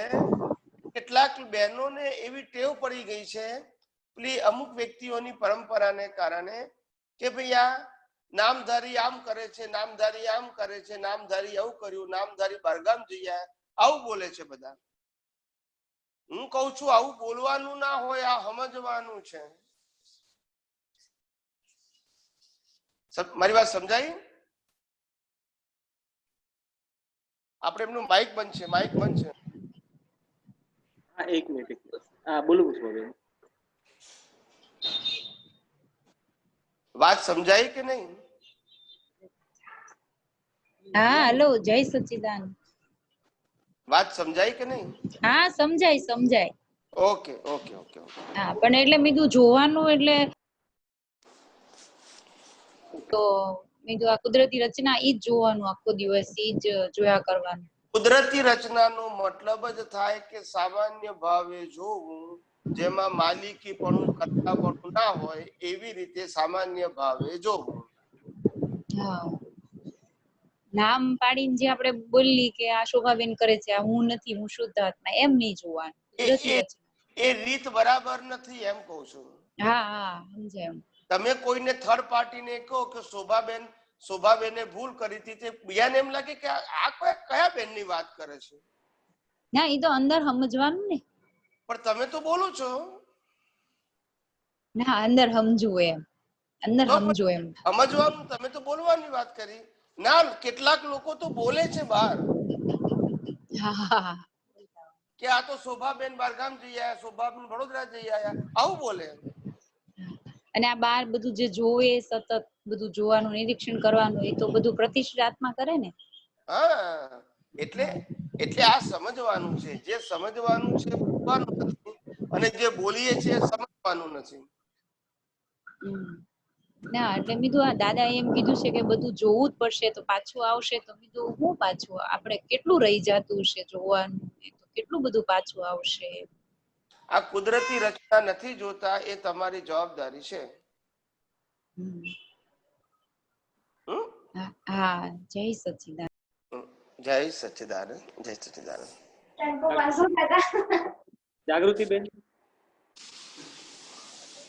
જાગૃતિબેન. હા, જય સચ્ચિદાનંદ સ્વામી. જય સચ્ચિદાનંદ. સ્વામીજી, મારો પ્રશ્ન એવો છે કે હમણાં આપણે આગળ પેલા તમે સત્સંગમાં વાત કરી કે આપણે કોઈ જીવ જંતુને મારીએ ત્યારે એને મારવા નહીં એવું આપણે અંદર એવું હોવું જોઈએ. તો હવે અત્યારે મારે એવું બને છે કે અત્યારે તમે એવું પાછું કીધું કે દવા આપણે મૂકી દેવાની, એમ દાદા એવું કહેતા હતા કે કોઈ પણ એનો ઉપાય કરવાનો, પણ દવા મૂકીએ તોય મરી જાય, તો પછી એનો ગુનો તો આપણને લાગે કે નહીં? કુદરતી રચના તરીકે આપણે જોઈએ છીએ, પણ એવું નહીં. આપણે એવું કહેવા માંગીએ છીએ કે એનાથી ઉત્પત્તિ થતી હોય એ ઉત્પત્તિ થવાના કારણોનો નાશ કરવો. હા, સમજાય મારી વાત? હા.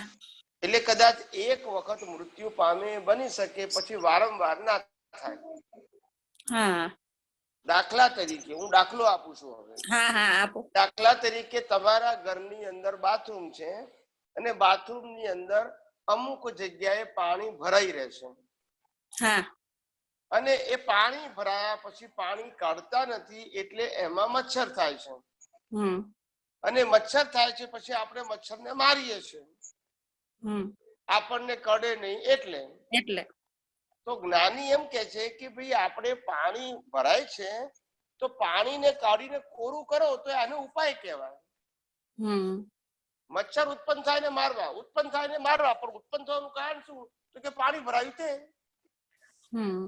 તો પાણી ના ભરાય એવો ઉપાય કરો ને. મારી વાત સમજાય કે નહીં? હા સમજાય.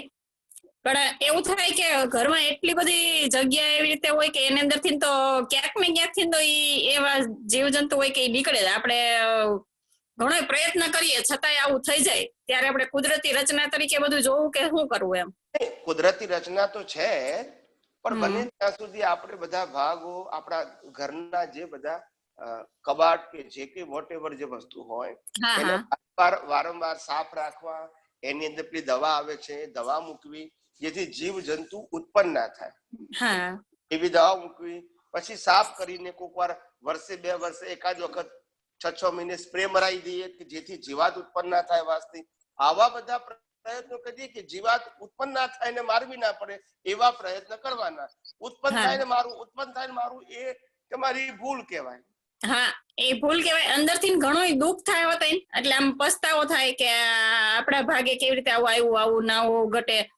પેલા તો અમારાથી ને એવું થઈ જતું કે મારે આખી પ્રકૃતિ ધ્રુજી જતી, કેમ કે દવા લગાવી એટલે પછી જે જીવ મરી જાય ને, એટલે અંદરથી આમ જોઉં ને તો મને આખું શરીર ધ્રુજવા માંડે કે બહુ મોટું પાપ થઈ ગયું એવું થતું.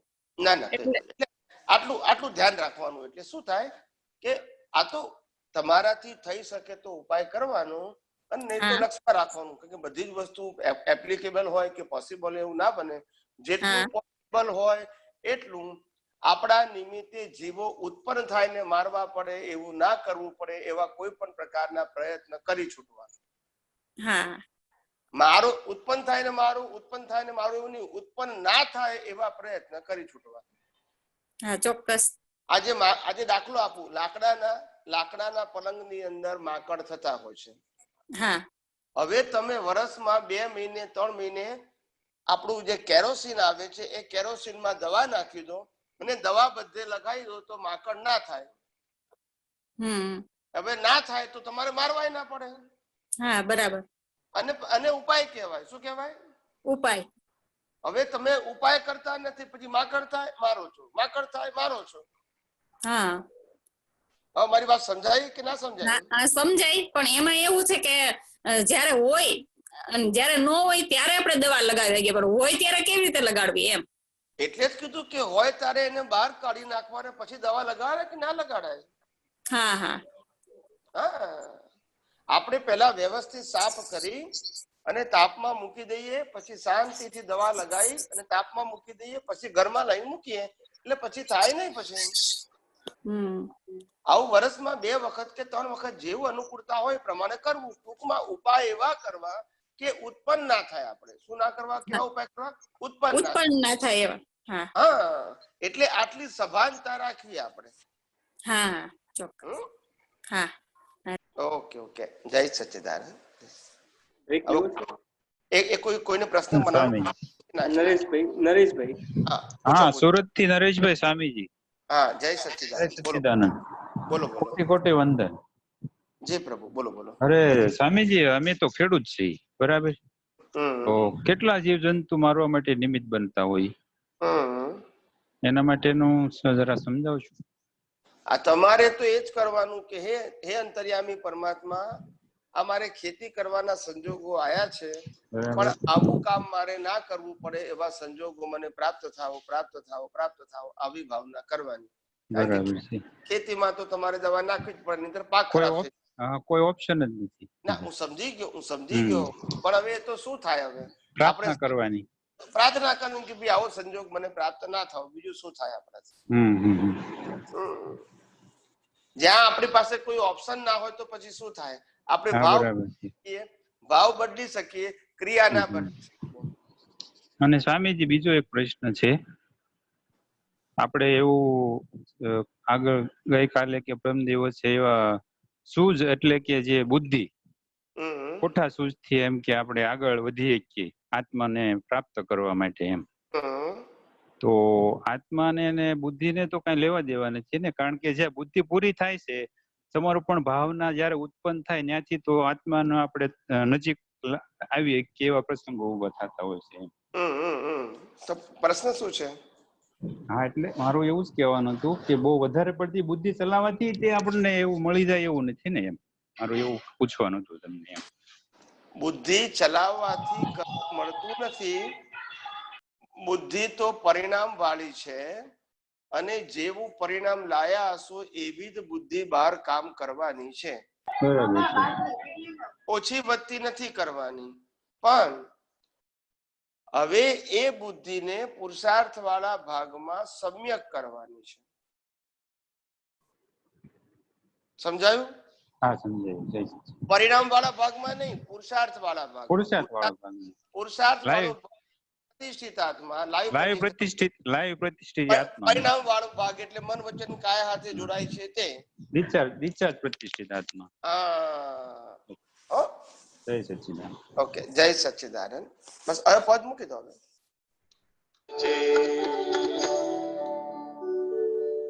જય સચિદાનંદ. જય સચિદાનંદ. જય સચિદાનંદ. રેખાબેન યુએસ. જય સચિદાનંદ સ્વામીજી. જય સચિદાનંદ. જય સચિદાનંદ. હા સ્વામીજી, આજે જીવ હિંસાની વાત થઈ ને એટલે મને આ પ્રશ્ન ઘણા ટાઈમથી સતાવતો હતો. અમારે અહીંયા નીચે જેમાં ગુજરાતી રહે છે સુરતી, એ લોકો એક છોકરો છે જુવાન 22-23 વર્ષનો, એ પેલા આપણે કે ને ઝીંગો કે કરચલા, એ કોથળો ભરીને લાવે અને ખાય, અને મારી નજર સામે મને એ જોવા મળે છે. એટલે બહુ મને આમ ધ્રુજી ઉઠે છે શરીર. પછી મેં 2 દિવસ પહેલા એને કીધું બી, મારાથી બની શકે એટલે મેં ટ્રાય કરી કે આવું ના કરતું, એમ કે આ બહુ ઓલું કેવાય એમ, તને આવું તારી કોઈ આંગળી જો કાપી નાખે તો બી તને કેટલું દુઃખ થાય છે, તો આપણાથી આવું ના કરાય એમ. એટલો મેં પ્રયત્ન કરી જોયો, પણ હવે એના માટે આપણી નજર સામે જે આટલા જીવ હિંસા થાય, લગભગ મહિનામાં 2 કે 3 વખત તો મને જોવા મળે છે. પછી હું 2 દિવસ તો બારી બી ના નીકળું કે ફરી પાછા જે અધૂરા, એને શું કરે કે એવો મોટા કોથળા લાવે, એમાંથી અડધા કરે છે બરફમાં નાખે ને પછી એને ઉકાળે છે. તો મને હું 2 દિવસ તો પછી ઓલા અડધા બાકી મને જોવા ના મળે ને એટલે હું બહાર જ ના નીકળું. પણ ફરી મારી નજર સામે ફરી પાછું કુદરતી રીતે એવું બને છે કે હું એક દિવસ બારી ના નીકળું કે 3 ટક બારી ના નીકળું, તો ફરી પાછી જયારે બારી નીકળું તો મારી નજર સામે એ વખતે જ મને પાછા જોવા મળે છે. સમજી ગયો. એટલે હવે આમાં તો આપણે બીજું કશું થાય નહીં બેન. પ્રાર્થના કરવી કે ભગવાન એને સદબુદ્ધિ આપો અને મને એની સાથે સંભાવે નિકાલ કરવાની શક્તિ આપો. અમારી પ્રાર્થના તો સતત ચાલુ હોય કે એની અંદર કે આવી રીતના આવો એનું ના થાય, આવા એના વિચારો ન આવે, આવી જીવ હિંસા ના કરે, એવા વિચારો તો મને પ્રાર્થના તો હોય જ. બસ બીજું તો આપણે શું કરી શકીએ? કારણ કે હવે એ બધી વાત સાચી છે, પણ શું કરીએ? હવે આપણે હિંસક ભાવો લઈને જ આવ્યો હોય અને તો આપણાથી તો કશું થાય નહીં ને. હવે લઈને જ આવ્યો હોય તો શું કરીએ આપણે? આપણે પ્રાર્થના સિવાય તો બીજો કોઈ રસ્તો જ નહીં ને. ના કોઈ રસ્તો નહીં. બસ આપણે પ્રાર્થના સિવાય તો બીજો કોઈ રસ્તો હોઈ શકે? એક મિનિટ પેલું લાવવાનું, પેલું. જય સચિદાનંદ. જય સચિદાનંદ. તમને સમજાઈ ગયું ને બેન? હા, આપણે ખાલી પ્રાર્થના કરી છૂટવાની, એનાથી વધારે કશું ના થાય આપણાથી.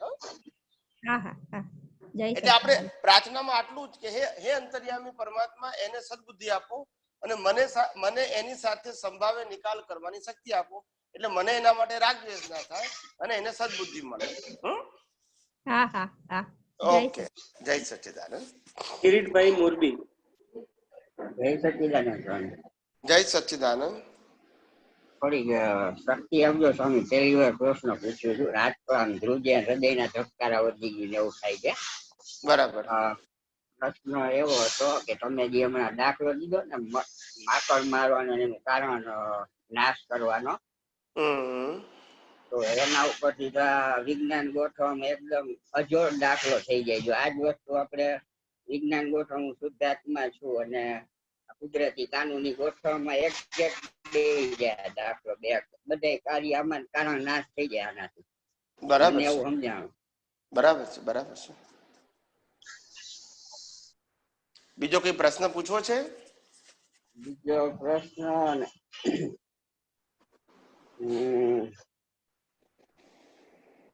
ના આપણે વિજ્ઞાન નો ઉપયોગ કરતા હોય તો એ બુદ્ધિ થી ઉપયોગ થાય એવું બંને કરી શકે? હા, એટલે પેલા અત્યારે આપણે સમ્યક બુદ્ધિથી જ વિજ્ઞાનનો ઉપયોગ થાય અત્યારે. હા, એટલે મને આ પ્રશ્ન કેદી નો મૂંઝવતો હતો, 8, 9, 10 વર્ષ થયા. હું આપતો પુત્રને એને મળીને પ્રશ્ન પૂછું, પણ હવે એનો જે મારા અંદર સંતોષ આવે ને એ સંતોષ નહોતો મળતો. બરાબર. અમુક વસ્તુ આપણે પ્રતિક્રમણ, સામાયિક, શુદ્ધાત્મા જેવું કાંઈક નકરું 90% ઈ સાંભળવા મળે એટલે મને છે ને એકદમ કંટાળો આવતો આ વસ્તુમાં. મારો સત્સંગ જોયા પછી ક્યાંય મેં હજી સાંભળ્યું જ નથી પ્રતિક્રમણ પ્રત્યાખ્યાન કરવું કે સામાયિકમાં બેસવું, એટલે થોડુંક આકર્ષણ થયું. બરાબર છે. થોડીક પ્રકૃતિ તો કેવી છે કે અંતર્મુખી છે કે આમ વ્યક્ત બોલી ન સમજી શકતો હોય, અથવા તમે એવું કઈ કરો તમે મને પૂછો ને મારે શું જ્ઞાનમાં એપ્લાય કરવું એવું કઈ તમને લાગતું હોય તો? ના, એ તો આ સત્સંગ સાંભળશો ને બધું આવી જશે તમારે. JSCAUS. સચ્ચિદાનંદ. જય સચ્ચિદાનંદ સ્વામીજી. જય સચ્ચિદાનંદ. આપણો એક વાક્ય છે કોટો કે જે વસ્તુ તમારું અસ્તિત્વ ધરાવતી નથી અથવા તો તમારું ક્રિએશન નથી, ત્યાં તમે તમારું છે એવું કોઈ પણ એંગલ થી માનો છો, એ બધું દેહાદ્યાસ છે. તો જે વસ્તુ તમારું અસ્તિત્વ એ શું કહેવા માંગે? તમારું અસ્તિત્વ શુદ્ધાત્મા છે, તે સિવાય તમારું અસ્તિત્વ કોઈ જગ્યાએ છે નહીં. એ સિવાય કોઈ પણ જગ્યાએ મારું છે એવું કોઈ પણ એંગલ થી માનવું, હું છું કોઈ પણ એંગલ થી માનવું, મને સુખ થયું મને દુઃખ થયું એવું માનવું, હું કરું છું હું ભોગવું છું માનવું, આ બધું દેહાધ્યાસ છે.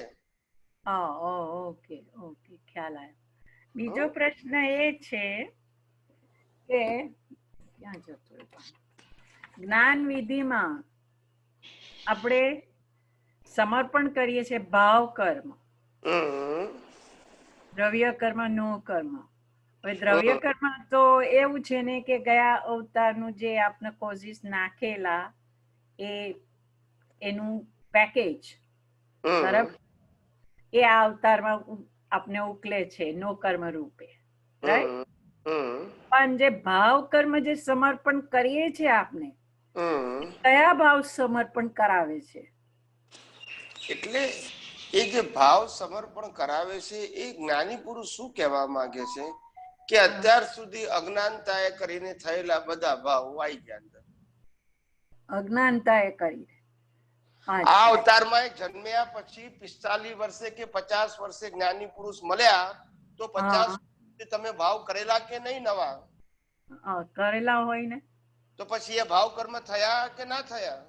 એટલે એ બધા જ ભાવ કર્મ. તો પછી જો ભાવ કર્મ જો સમર્પણ કરાવતા હોય તો પછી હવે ભાવ કર્મ થવા જોઈએ જ નહીં ને કોઈ પણ પ્રકાર. એ ભાવ કર્મ જે સમર્પણ કરાયા તે અજ્ઞાનતાએ કરીને ભાવ હતા, સંસારને લગતા હતા, સંસાર વધારનારા હતા, સંસારને વિકાસ કરાવનારા હતા અને દેહાધ્યાસ વધારનારા ભાવો હતા. તે બધા આપણે સમર્પિત કરી ગયા.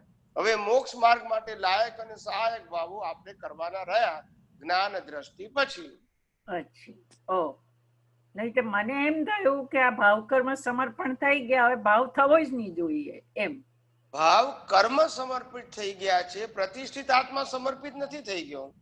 બરાબર, રાઈટ રાઈટ. પ્રતિષ્ઠિત આત્મા ભાવ કરે છે, ભાવ કર્મ ભાવ નથી કરતા. રાઈટ રાઈટ રાઈટ, હવે ખ્યાલ આવી ગયો. ઓકે, જય સચ્ચિદાનંદ. જય સચ્ચિદાનંદ. હા, બીજું કોણ છે? જય સચ્ચિદાનંદ. રમા બોલે છે. જય સચ્ચિદાનંદ. જય સચ્ચિદાનંદ. બોલો બોલો. તમે આપે કહ્યું ને હમણાં કે શરીર ઉપર થાય છે અને પ્રતિષ્ઠિત આત્મા ભોગવે છે, રાઈટ? તો હવે પ્રતિષ્ઠિત આત્માનું કોઈ અસ્તિત્વ નથી, શરીરને કેમ ચાપખા વાગે છે? ને શરીર પોતે કરે છે પોતે કરે છે. શરીર તો કર્મ ભોગવવાનું સાધન છે. સુખે એનાથી ભોગવીએ છે ને દુઃખે એનાથી ભોગવીએ છે. પણ ચાપખા તો એની ઉપર પડે છે ને. કોની ઉપર? શરીર ઉપર. પણ શરીર તો કર્મ ભોગવવાનું સાધન છે જ ને. કર્મ પતી જાય તો શરીરને બાળી નાખીએ છીએ. એટલે એને ભોગવવાનું એ તો પ્રશ્ન છે જ નહીં. એનો રોલ જ એ છે. તો બરાબર. આપણે કહીએ કે આ ગાડીને શું રોલ છે કારનો, તો કે કારનો રોલ શું છે? એક જગ્યાએથી બીજી જગ્યાએ ટ્રાન્સપોર્ટેશન પૂરું પાડવું એનો રોલ છે. હવે જ્યારે ગાડી ફરતી બંધ થઈ જાય તો પછી એને ગાર્બેજમાં નાખી દેવી પડે આપણે. બરાબર છે. એવું, પણ એનો રોલ પતી ગયો. એમાં મન વચન કાયા શેના માટે છે? કર્મ ભોગવવા માટે.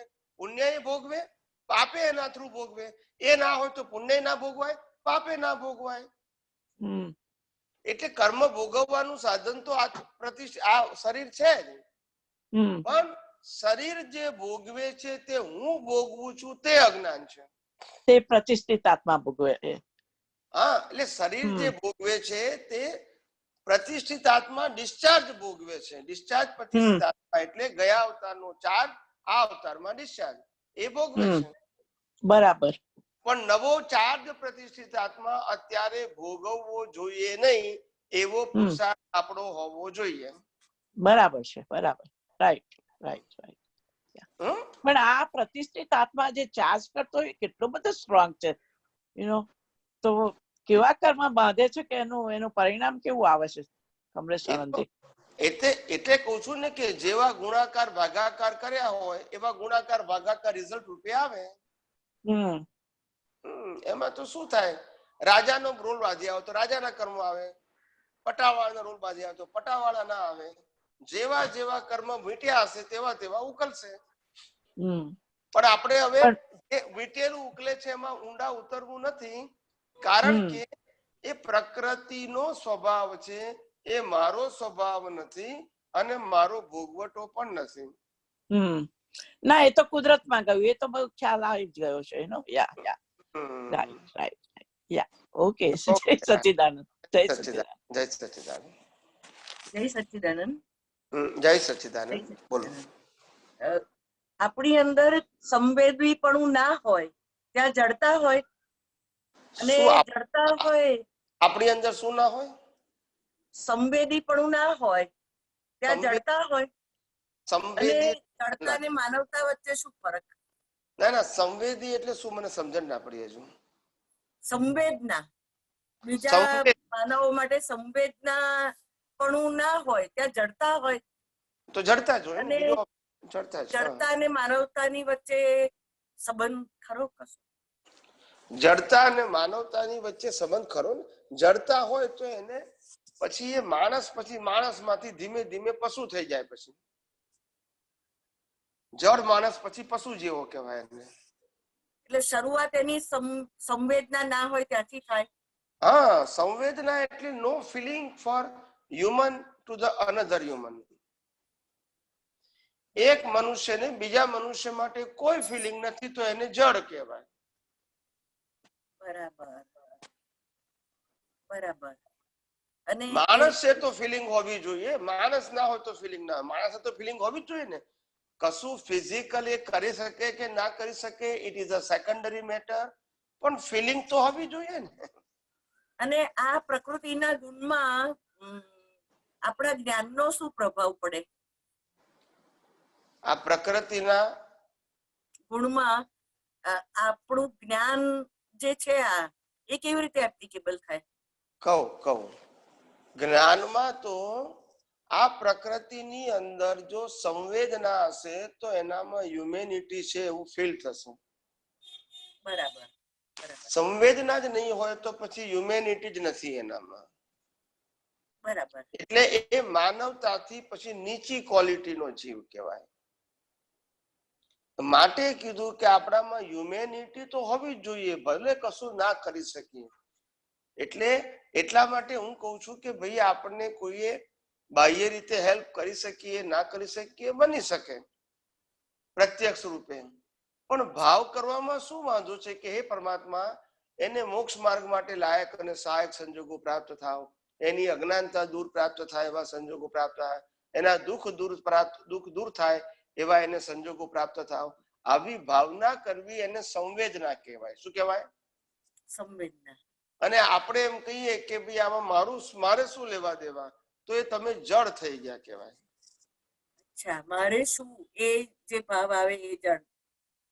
બરાબર, એ જડતા કહેવાય. આ જગતમાં બે શબ્દો છે એ ભારતીય સંસ્કૃતિનું પતન કરનારા બન્યા છે. બે શબ્દ, મારે શું અને મારું શું, આ બે શબ્દ ભારતીય સંસ્કૃતિને પતન કરનારા બન્યા. બરાબર. કઈ પણ વસ્તુ થાય તો કે મારે શું, અને કોઈ પણ કામ હોય તો કે મારું શું છે, મને શું ફાયદો થશે એમ. એટલે ભાઈ આપણે મનુષ્ય છે તો એકબીજા માટે જીવવાનું છે. જેમ બીજા આપણા માટે જીવીએ છીએ, આપણે એના માટે જીવીએ. ભાઈ દરેક વ્યક્તિઓ એકબીજા માટે જ જીવે છે. મા બાપ જન્મ આપે છે તો આપણો જન્મ આપે છે, એ બીજા માટે જીવે છે. ટીચર ભણાવે છે તો એ બીજા માટે ભણાવે છે. એટલે આપણે કામ કરીએ છીએ, પૈસા આપે છે તો એ બિઝનેસ કરે છે તો બીજા માટે કરે છે. એકબીજા સાથે સંકળાયેલા છે, પણ આ કુદરતનો જ ક્રમ છે કે એકબીજાના સહયોગમાં જ જીવી શકાય. કોઈ વ્યક્તિ એમ કે મારે સતત જીવવું છે તો જંગલમાં જવું પડે. બરાબર. ત્યાં એને કોઈ માથાકૂટ નથી, કોઈને હેલ્પ લેવાની નહીં, કરવાની નહીં, તો પછી ક્યાં વાંધો છે? બરાબર. હવે આપણે અહીંયા આગળ જયારે સમાજની અંદર રહીએ છીએ, આટલી બધી ફેસિલિટીઝ ગવર્મેન્ટની ભોગવીએ છીએ.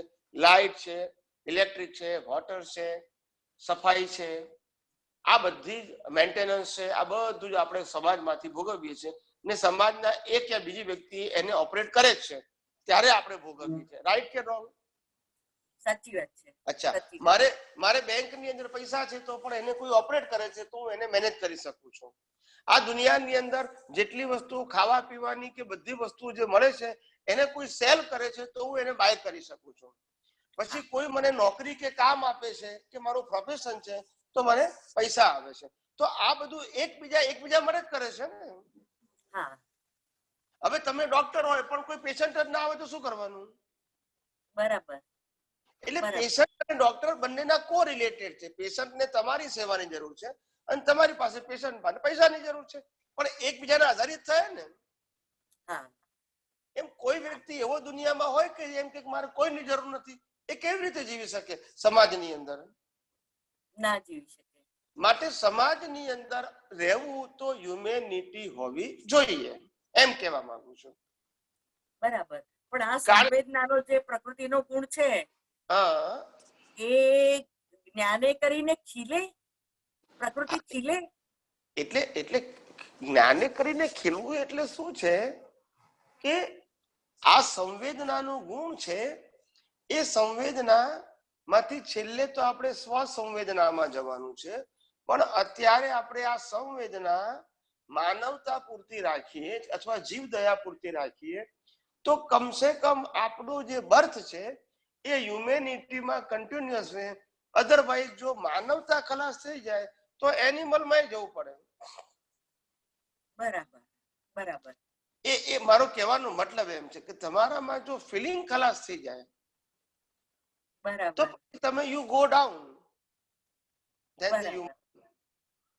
એટલે એટલીસ્ટ આપણે બીજું કઈ કરી ના શકીએ તો પણ હ્યુમેનિટી આપણા વિઝનમાં હોવી જોઈએ. બરાબર. બીજું કઈ પૂછવું છે? ના. Okay okay. જય સચ્ચિદાનંદ. જય સચ્ચિદાનંદ. અનિતાબેન યુકે. जय सच्चिदानंद स्वामी जी, मैं आबू जय सच्चिदानंद। स्वामी जी, ये आप तो सूत्र है दादा का, तो मुझे थोड़ा क्लियर कर दीजिए. જ્યાં શુદ્ધ વ્યવહાર નથી ત્યાં નિશ્ચયનું આરાધન ફળ આપતું નથી. तो ये इसको थोड़ा सा क्लियर करेंगे? आप रिपीट करिए प्लीज. જ્યાં શુદ્ધ વ્યવહાર નથી ત્યાં નિશ્ચયનું આરાધન ફળ આપતું નથી. हाँ, अगर शुद्ध व्यवहार का मतलब क्या होता है कि जब तक व्यक्ति के लक्ष्य में मैं शुद्धात्मा हूं और मन वचन काया की हर अवस्था उसको कुदरती रचना के रूप में नहीं दिखेंगी, वहां तक लक्ष्य और दृष्टि ये दोनों शुद्ध नहीं होगी। जब तक आपके अंदर कोई भी मन वचन काया की क्रिया में कर्ता भाव और मालिकी भाव है, वहां तक आपकी दृष्टि मन वचन काया के प्रति शुद्ध नहीं होगी। और जब तक आपके लक्ष्य में मन वचन काया की कोई भी क्रिया के साथ में मन वचन काया से मुक्त ऐसा शुद्धात्मा हो, वो भी नहीं रहेगा, तो आपका ज्ञान भी शुद्ध नहीं रहेगा और कुदरती रचना नहीं दिखेंगी, तो दर्शन भी शुद्ध नहीं रहेगा। पर स्वामी जी, पुरुषार्थ करते करते हम निश्चय का मैं शुद्धात्मा हूँ ये भी तो हम निश्चय करते हैं, ये भी तो हम ध्यान में रखते हैं। अभी तो हम पुरुषार्थ में है, तो हमें दोनों चीजें ही रखनी पड़ेंगी।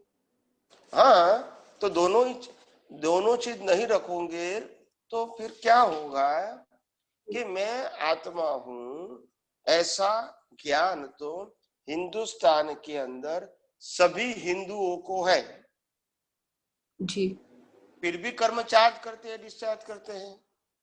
क्यों करते हैं? अगर मैं आत्मा हूं ऐसा ज्ञान उनको भी है और आपको भी है, वो भी कर्म चार्ज करते हैं। क्यों ऐसा होता है? क्योंकि वो मन वचन काया की अवस्था को कुदरती रचना नहीं जानता है, इसीलिए चार्ज करता है। और तुम जब मन वचन काया की अवस्था मात्र कुदरती रचना ऐसा जानोगे, तो फिर आप करता भी नहीं है, मालिक भी नहीं है, तो राग द्वेष कैसे होगा? ओके, समझ में आया ना? तो दोनों दृष्टि एट ए टाइम होनी चाहिए। मैं मन वचन काया से मुक्त ऐसा शुद्धात्मा हूँ, और मन वचन काया और मन वचन काया की सभी अवस्था कुदरती रचना है। फिर मालिकी भाव कर्ता भाव नहीं रहेगा, तो कर्ता भाव मालिकी भाव नहीं रहेगा तो राग द्वेष भी नहीं होगा। उसी को कहते शुद्ध व्यवहार जी। समझ में आया ना? हाँ जी, समझ में आया। ओके ओके, जय सच्चिदानंद। और प्रश्न करना है? स्वामी जी, मुझे समाधि मरण के बारे में और जानना था। समाधि मरण एक्चुअली किसे कहते हैं? और हम लोगों को अब हम शुद्ध आगे जो मांगते हैं कि हमारा जो अगला बर्थ है उसमें मोक्ष मार्ग के लायक और सहायक संयोग हमें प्राप्त हो, तो इस बर्थ में हमारा जो समाधि मरण है वो भी एक संयोग जरूरी है क्या? हाँ, तो समाधि मरण का मतलब क्या होता है कि पूरे जीवन में हमने जो कुछ भी पुरुषार्थ किया है, वो पुरुषार्थ का फल अंतिम समय में मैं शुद्धात्मा हूं, अगर वो लक्ष्य में रहेगा तो इसको कहते हैं समाधि मरण, यानी स्व स्वरूप में रहकर प्रकृति का अंत हो गया जी। इसको समाधि मरण बोलते हैं जी। ओके, यानी उस समय आपका देहाध्यास पूरे जीवन का पुरुषार्थ के मुताबिक मन वचन काया के ऊपर मालिक की भाव कर्ता भाव खत्म हो गया, और मैं शुद्धात्मा हूं वही लक्ष्य में रहा मरते समय तक, मतलब आपका समाधि मरण रहा, संसार की अवस्थाओं में आप नहीं गए जी। तो समझ में आया ना? जी। ओके ओके ओके, जय सच्चिदानंद, जय सच्चिदानंद। जयदेव भाई पटेल, जयदेव भाई पटेल। हाँ जी, हाँ, जय सच्चिदानंद स्वामी। जय सच्चिदानंद स्वामी, આમ તો આ તમે શુદ્ધ વ્યવહાર કીધો ને શુદ્ધ નિશ્ચય કીધું, એમાં આવી ગયું બધું। એટલે હવે ઓવરઓલ ખાલી કહેવાનું એવું કે બહારના જે સંજોગો આવે છે એ દેહના મીડિયમ થ્રુ પ્રતિષ્ઠિત એટલે કે ડિસ્ચાર્જ પ્રતિષ્ઠિત આત્મા ભોગવે છે, અને ચાર્જ પ્રતિષ્ઠિત આત્મા ખાલી માને છે, જેને ભાન નથી પોતાના આત્માનું, એટલે ખાલી માને જ છે ને એટલું જ અજ્ઞાન છે, બીજું અજ્ઞાન નથી। આમ તો કડી એટલી જ છે ને કે જે પ્રકૃતિ જે નિરંતર કુદરતી રચના પ્રમાણે ઉકલી રહી છે એનામાં પોતાનું ભાન રાખે એટલી જ કડી અજ્ઞાનની છે। બાકી પણ એ કડીને કારણે તો રાગ દ્વેષ થાય છે ને? હા, એટલે આ બાજુ આ વિકલ્પ વાળું જગત છે એમાં પોતાનું ભાન રહે તો રાગ દ્વેષ થશે, અને જો શુદ્ધાત્મામાં નિશ્ચય રહેશે તો પછી કશું રહ્યું જ નહીં ને। એટલે આપણે મૂળ કરવાનું આટલું જ છે, આ જ્ઞાન ને દર્શન, જો એટલું નિયમ એટલો જ પુરુષાર્થ રહ્યો તો કશું કરવાનું રહ્યું નહીં, પોતાનું સ્વરૂપમાં રહ્યા અને કુદરતી રચનાને ઉકલતો ભાગ જોયો અને ઉદય કર્મ તરીકે જોયો એટલે આપણે આપણા પદમાં પછી તો કોઈ કર્મ બંધાવાનું આમ તો રહેતું નથી ને ચાર્જ થવાનું. બરાબર છે, બરાબર છે. અચ્છા, એટલે કે આપણે શુદ્ધાત્મા પરમેનન્ટ વસ્તુ છે, તો એમાં અત્યારે માન્યતા કરીને હું શુદ્ધાત્મા છું એમ રહીએ તો એમાં ચાર્જિંગ કેવું થાય એમ? માન્યતાએ કરીને શુદ્ધાત્મા રહે તો તમારી દ્રષ્ટિ તો સમ્યક રહેવાની જ ને. અચ્છા, ઓકે, એટલે એ રિઝલ્ટ રૂપે વિતરાગતા આવશે આપને બીજા અવતારે. હા, સમ્યક દ્રષ્ટિ રહેશે ને. શુદ્ધાત્મા પદની દ્રષ્ટિ છે કે અમારી કેરી ફોરવર્ડ થશે. અચ્છા, એટલે બીજા અવતારે આપણે ઈ અનુભવ અત્યારે જે કરી રહ્યા છીએ પોતાના પદનો ને બાકી આપણાથી પ્રકૃતિને મુક્ત જોઈ રહ્યા છીએ એ અનુભવ આપણે જોડે જોડે રહેશે અને પછી જે બી ઉદય આવે એ પૂરા થતા આવશે. હા હા, અનુભવ બી સાથે આવે, નોલેજ સાથે ના આવે પણ અનુભવ સાથે આવે. ઓ તો બીજું કશું રહ્યું નહીં, ખાલી કહેવાનું આ વચ્ચે માન્યતા વાળું જે પૂતળું છે એને પોતાના સ્વરૂપમાં રાખવાનું એટલું જ, પોતાના પદમાં રહેવાનું એટલું જ. બસ બસ બસ બસ. પૂર્ણિમા બેન પટેલ. જય સચ્ચિદાનંદ. જય સચ્ચિદાનંદ સ્વામીજી. જય સચ્ચિદાનંદ. જય સચ્ચિદાનંદ. આપણા જય સચ્ચિદાનંદ સ્વામીજી, આપણે સહજતા એનો મિનિંગ શું અને આપણી સાયન્ટિફિક દ્રષ્ટિથી આપ સમજાવો છો જે રીતના આપણું વિજ્ઞાન એમાં સહજતાનો કેવી રીતે આપણે પ્રેક્ટિકલ યુઝમાં શું છે? સહજતા એટલે શું કહેવાય? સહજતા એટલે કે મન વચન કાયા દ્વારા અને મન વચન કાયાની સાથે જે કંઈ પણ બની રહ્યું છે એની અંદર મને જો 100% કુદરતી રચના દેખાય તો એનું રિઝલ્ટ જ સહજતા છે. મન વચન કાયાની અંદર જે થયું છે એ મને જુદું દેખાય. મન વચન કાયાની અવસ્થા પણ કુદરતી રચના છે અને મન વચન કાયાની સાથે કોઈ પણ વ્યક્તિ કોઈ પણ પ્રકારનું ડીલ કરે છે એ પણ કુદરતી રચના છે એવું જો મને દેખાય તો એ મારી દ્રષ્ટિને સહજ દ્રષ્ટિ કહેવાય. ઓકે સ્વામીજી, ઓકે, બરોબર. તો પછી રાગ દ્વેષ થવાનું કોઈ કારણ ના રહે. હા, એને સહજ કહેવાય. ઓકે ઓકે સ્વામીજી, સમજ પડી ગઈ. જય સચ્ચિદાનંદ. જય સચ્ચિદાનંદ. જય સચ્ચિદાનંદ. હિતેશભાઈ. જય સચ્ચિદાનંદ સ્વામીજી. જય સચ્ચિદાનંદ. અવાજ આવે છે સાહેબ? પ્રશ્ન એ છે કે ભાવ કર્મ આપણને ડિસ્ચાર્જ રૂપે મળે છે, બરોબર છે?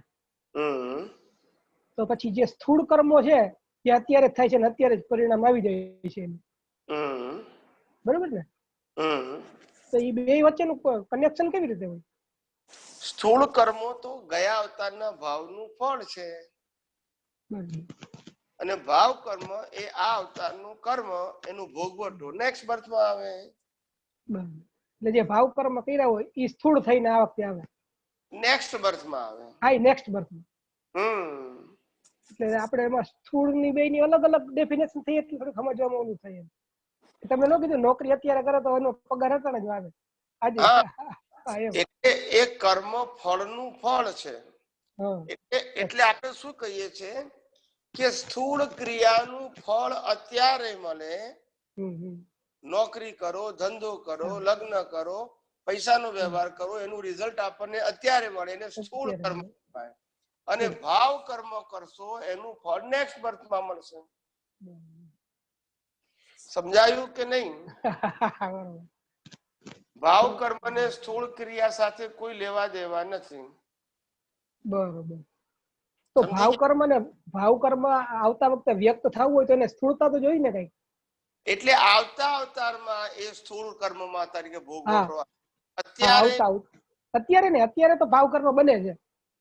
હા, એટલે અત્યારે જે તમે સ્થૂળ કર્મ કરો છો નોકરી, એનો પગાર તમને અત્યારે જ મળે.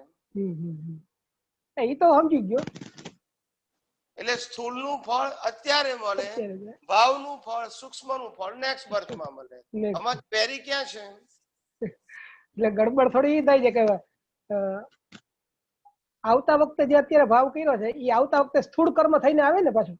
હા, તો પણ પ્રશ્ન ક્યાં છે? તો આપણે વાત કરી કે આજનું સૂક્ષ્મ કર્મ, આવતીકાલનું સ્થૂળ કર્મ, અને આપણે સ્થૂળ કરીએ છીએ એનું રિઝલ્ટ આપણને અત્યારે મળે છે. હા આ તો ઈ અત્યારે કર્મ કર્યું ને રિઝલ્ટ મળ્યું, એ તો બધું ક્લિયર થઈ જાય ને. તો અત્યારે તમે સમજ્યા નથી મારી વાત. એ સ્થૂળ કર્મ એ અનેક પ્રકારના ભોગવટાના સ્ટેપ લઈને પણ પરિણામ રૂપે જ આવ્યું છે. મરી જઈએ બરોબર, હવે બરોબર. એટલે જન્મથી મોત સુધી બધી જ ક્રિયાઓ, બધી જ અવસ્થાઓને બધા જ ફળ એ પરિણામ જ છે. કોઈ જગ્યાએ બધું ડિસ્ચાર્જ જ છે. બધું નોકરી કરો તે ડિસ્ચાર્જ, પગાર આવે તે, અને પગાર ના આવે તે ડિસ્ચાર્જ. જય સચ્ચિદાનંદ. જય સચ્ચિદાનંદ. સમય થઈ ગયો છે સ્વામીજી. હજુ કોઈ બાકી હોય તો પૂછી જો. બાકી એક આ શોભાબેન ને રિપીટ પૂછવું છે. બોલો. જય સચ્ચિદાનંદ. જય સચ્ચિદાનંદ. સ્વામીજી, તમે હમણાં એમ કીધું કે ઇમ્યુનિટી માણસમાં ખલાસ થઈ જાય તો પશુ જેવી જડતા આવી જાય. તો પશુમાં જડતા એટલે જડતાનું તો દાદાએ આપતવાણીમાં એમ કીધું છે કે જડ પરિવર્તનશીલ છે. જડ એનું નામ છે, પણ તત્વ તો પરમેનન્ટ તત્વ છે ને. એમ તો પશુમાં જડતા એનું કઈ અર્થ કઈ સમજાણું નહીં મને એ બધી વાત. જડતા એટલે કે માણસનો સ્વભાવ જડ થઈ જવો. તે જડ એટલે સંવેદના વગરનો થઈ જવો, એને જડ, અથવા તો બીજી ભાષામાં કહેવાય લાગણીહીન. હા, લાગણીહીન, બરાબર. પશુમાં તો લાગણી હોય જ ને, આત્મા હોય એટલે. પશુમાં લાગણી હોય, પણ પશુમાં કેટલી લાગણી હોય? એના વ્યવહાર પૂરતી લાગણી હોય. આપણા જેવી લાગણી ના હોય. મનુષ્યોને કુદરતે એવી શક્તિ આપી છે કે હજારો વ્યક્તિઓને હેલ્પ કરી શકે, પશુ ના કરી શકે. એટલે જવાબદારી માણસની છે કે પશુને ખવડાવવું, પશુ દ્વારા કામ લેવું, કૂતરાને ખાવા આપવું, બિલાડીને ખાવા આપવું, ગાયને ખાવા આપવું, એ માણસનું કામ છે. પશુઓ માણસને ખાવા નથી આપતા. બરાબર. એટલે ફિલિંગ માણસમાં હોવી જોઈએ, પશુમાં ના હોવી જોઈએ. હા, ફિલિંગ માણસમાં હોવી જોઈએ. પણ મેં કીધું પશુમાં શુદ્ધાત્મા જોવાના, એમાંય ભગવાન તો જેવો આપણામાં છે એવો જ એનામાં છે. તો એ મેં જડ કેમ કહેવાય એમ? પશુ શુદ્ધાત્મા જડ નથી, પણ પશુપણું એને જડ કહેવાય છે. હા, પશુપણું જડ કહેવાય. પશુની અંદર શુદ્ધાત્મા છે એને જડ નથી કહેતા આપણે. માણસની અંદર શુદ્ધાત્મા છે એને જડ નથી કહેતા. માણસનો સ્વભાવ જડ થઈ જાય છે. માણસ એટલે પ્રકૃતિ, શુદ્ધાત્મા નહીં. અને પશુ એટલે પણ પ્રકૃતિ, શુદ્ધાત્મા નહીં. હા, એટલે મેં આપતવાણીમાં વાંચ્યું હતું કે જળ તત્વ એ આ જે 6 તત્વો છે પરમેનન્ટ, એમાંનું એક તત્વ છે. અને જળ તો લૌકિક ભાષામાં જે વપરાય છે ઈ જળ આપણે નથી સમજવાનું એમ. જળનું વિશે થોડુંક વધારે જાણી લઉં એમ. જાણું નહીં બરાબર. બરાબર બરાબર છે. એટલે જળ પ્રકૃતિની વાત છે, જળ તત્વની વાત નથી આપણે. આપણે જળ તત્વની વાત નથી કરતા, આપણે જળ પ્રકૃતિની વાત કરીએ છીએ. હા, એટલે આપણે જે જોતા હોઈએ આ બધી પ્રકૃતિ, ત્યારે આપણે આ 6 તત્વો જોવાના તો આવે ને. એટલે મેં કીધું જડતા વિશે થોડું જાણી લઉં. હા, એટલે જળ તત્વ એ જુદી વસ્તુ છે ને માણસમાં જડતા એની પ્રકૃતિનો સ્વભાવ છે. જડતાની અને માણસમાં પ્રેમ અને લાગણી છે એ પણ સ્વભાવ છે. જડતા એ પણ સ્વભાવ છે. માનવતા એ પણ સ્વભાવ છે. સમજાયું ને? હા, સમજાયું. જળ જે છે એ તત્વ છે, એ પ્રકૃતિ નથી, તત્વ છે. હા, સમજાયું. સમજાયું? હા, સમજાયું. હા, જય સચ્ચિદાનંદ. જય સચ્ચિદાનંદ. હે અંતર્યામી, હે અંતર્યામી પરમાત્મા,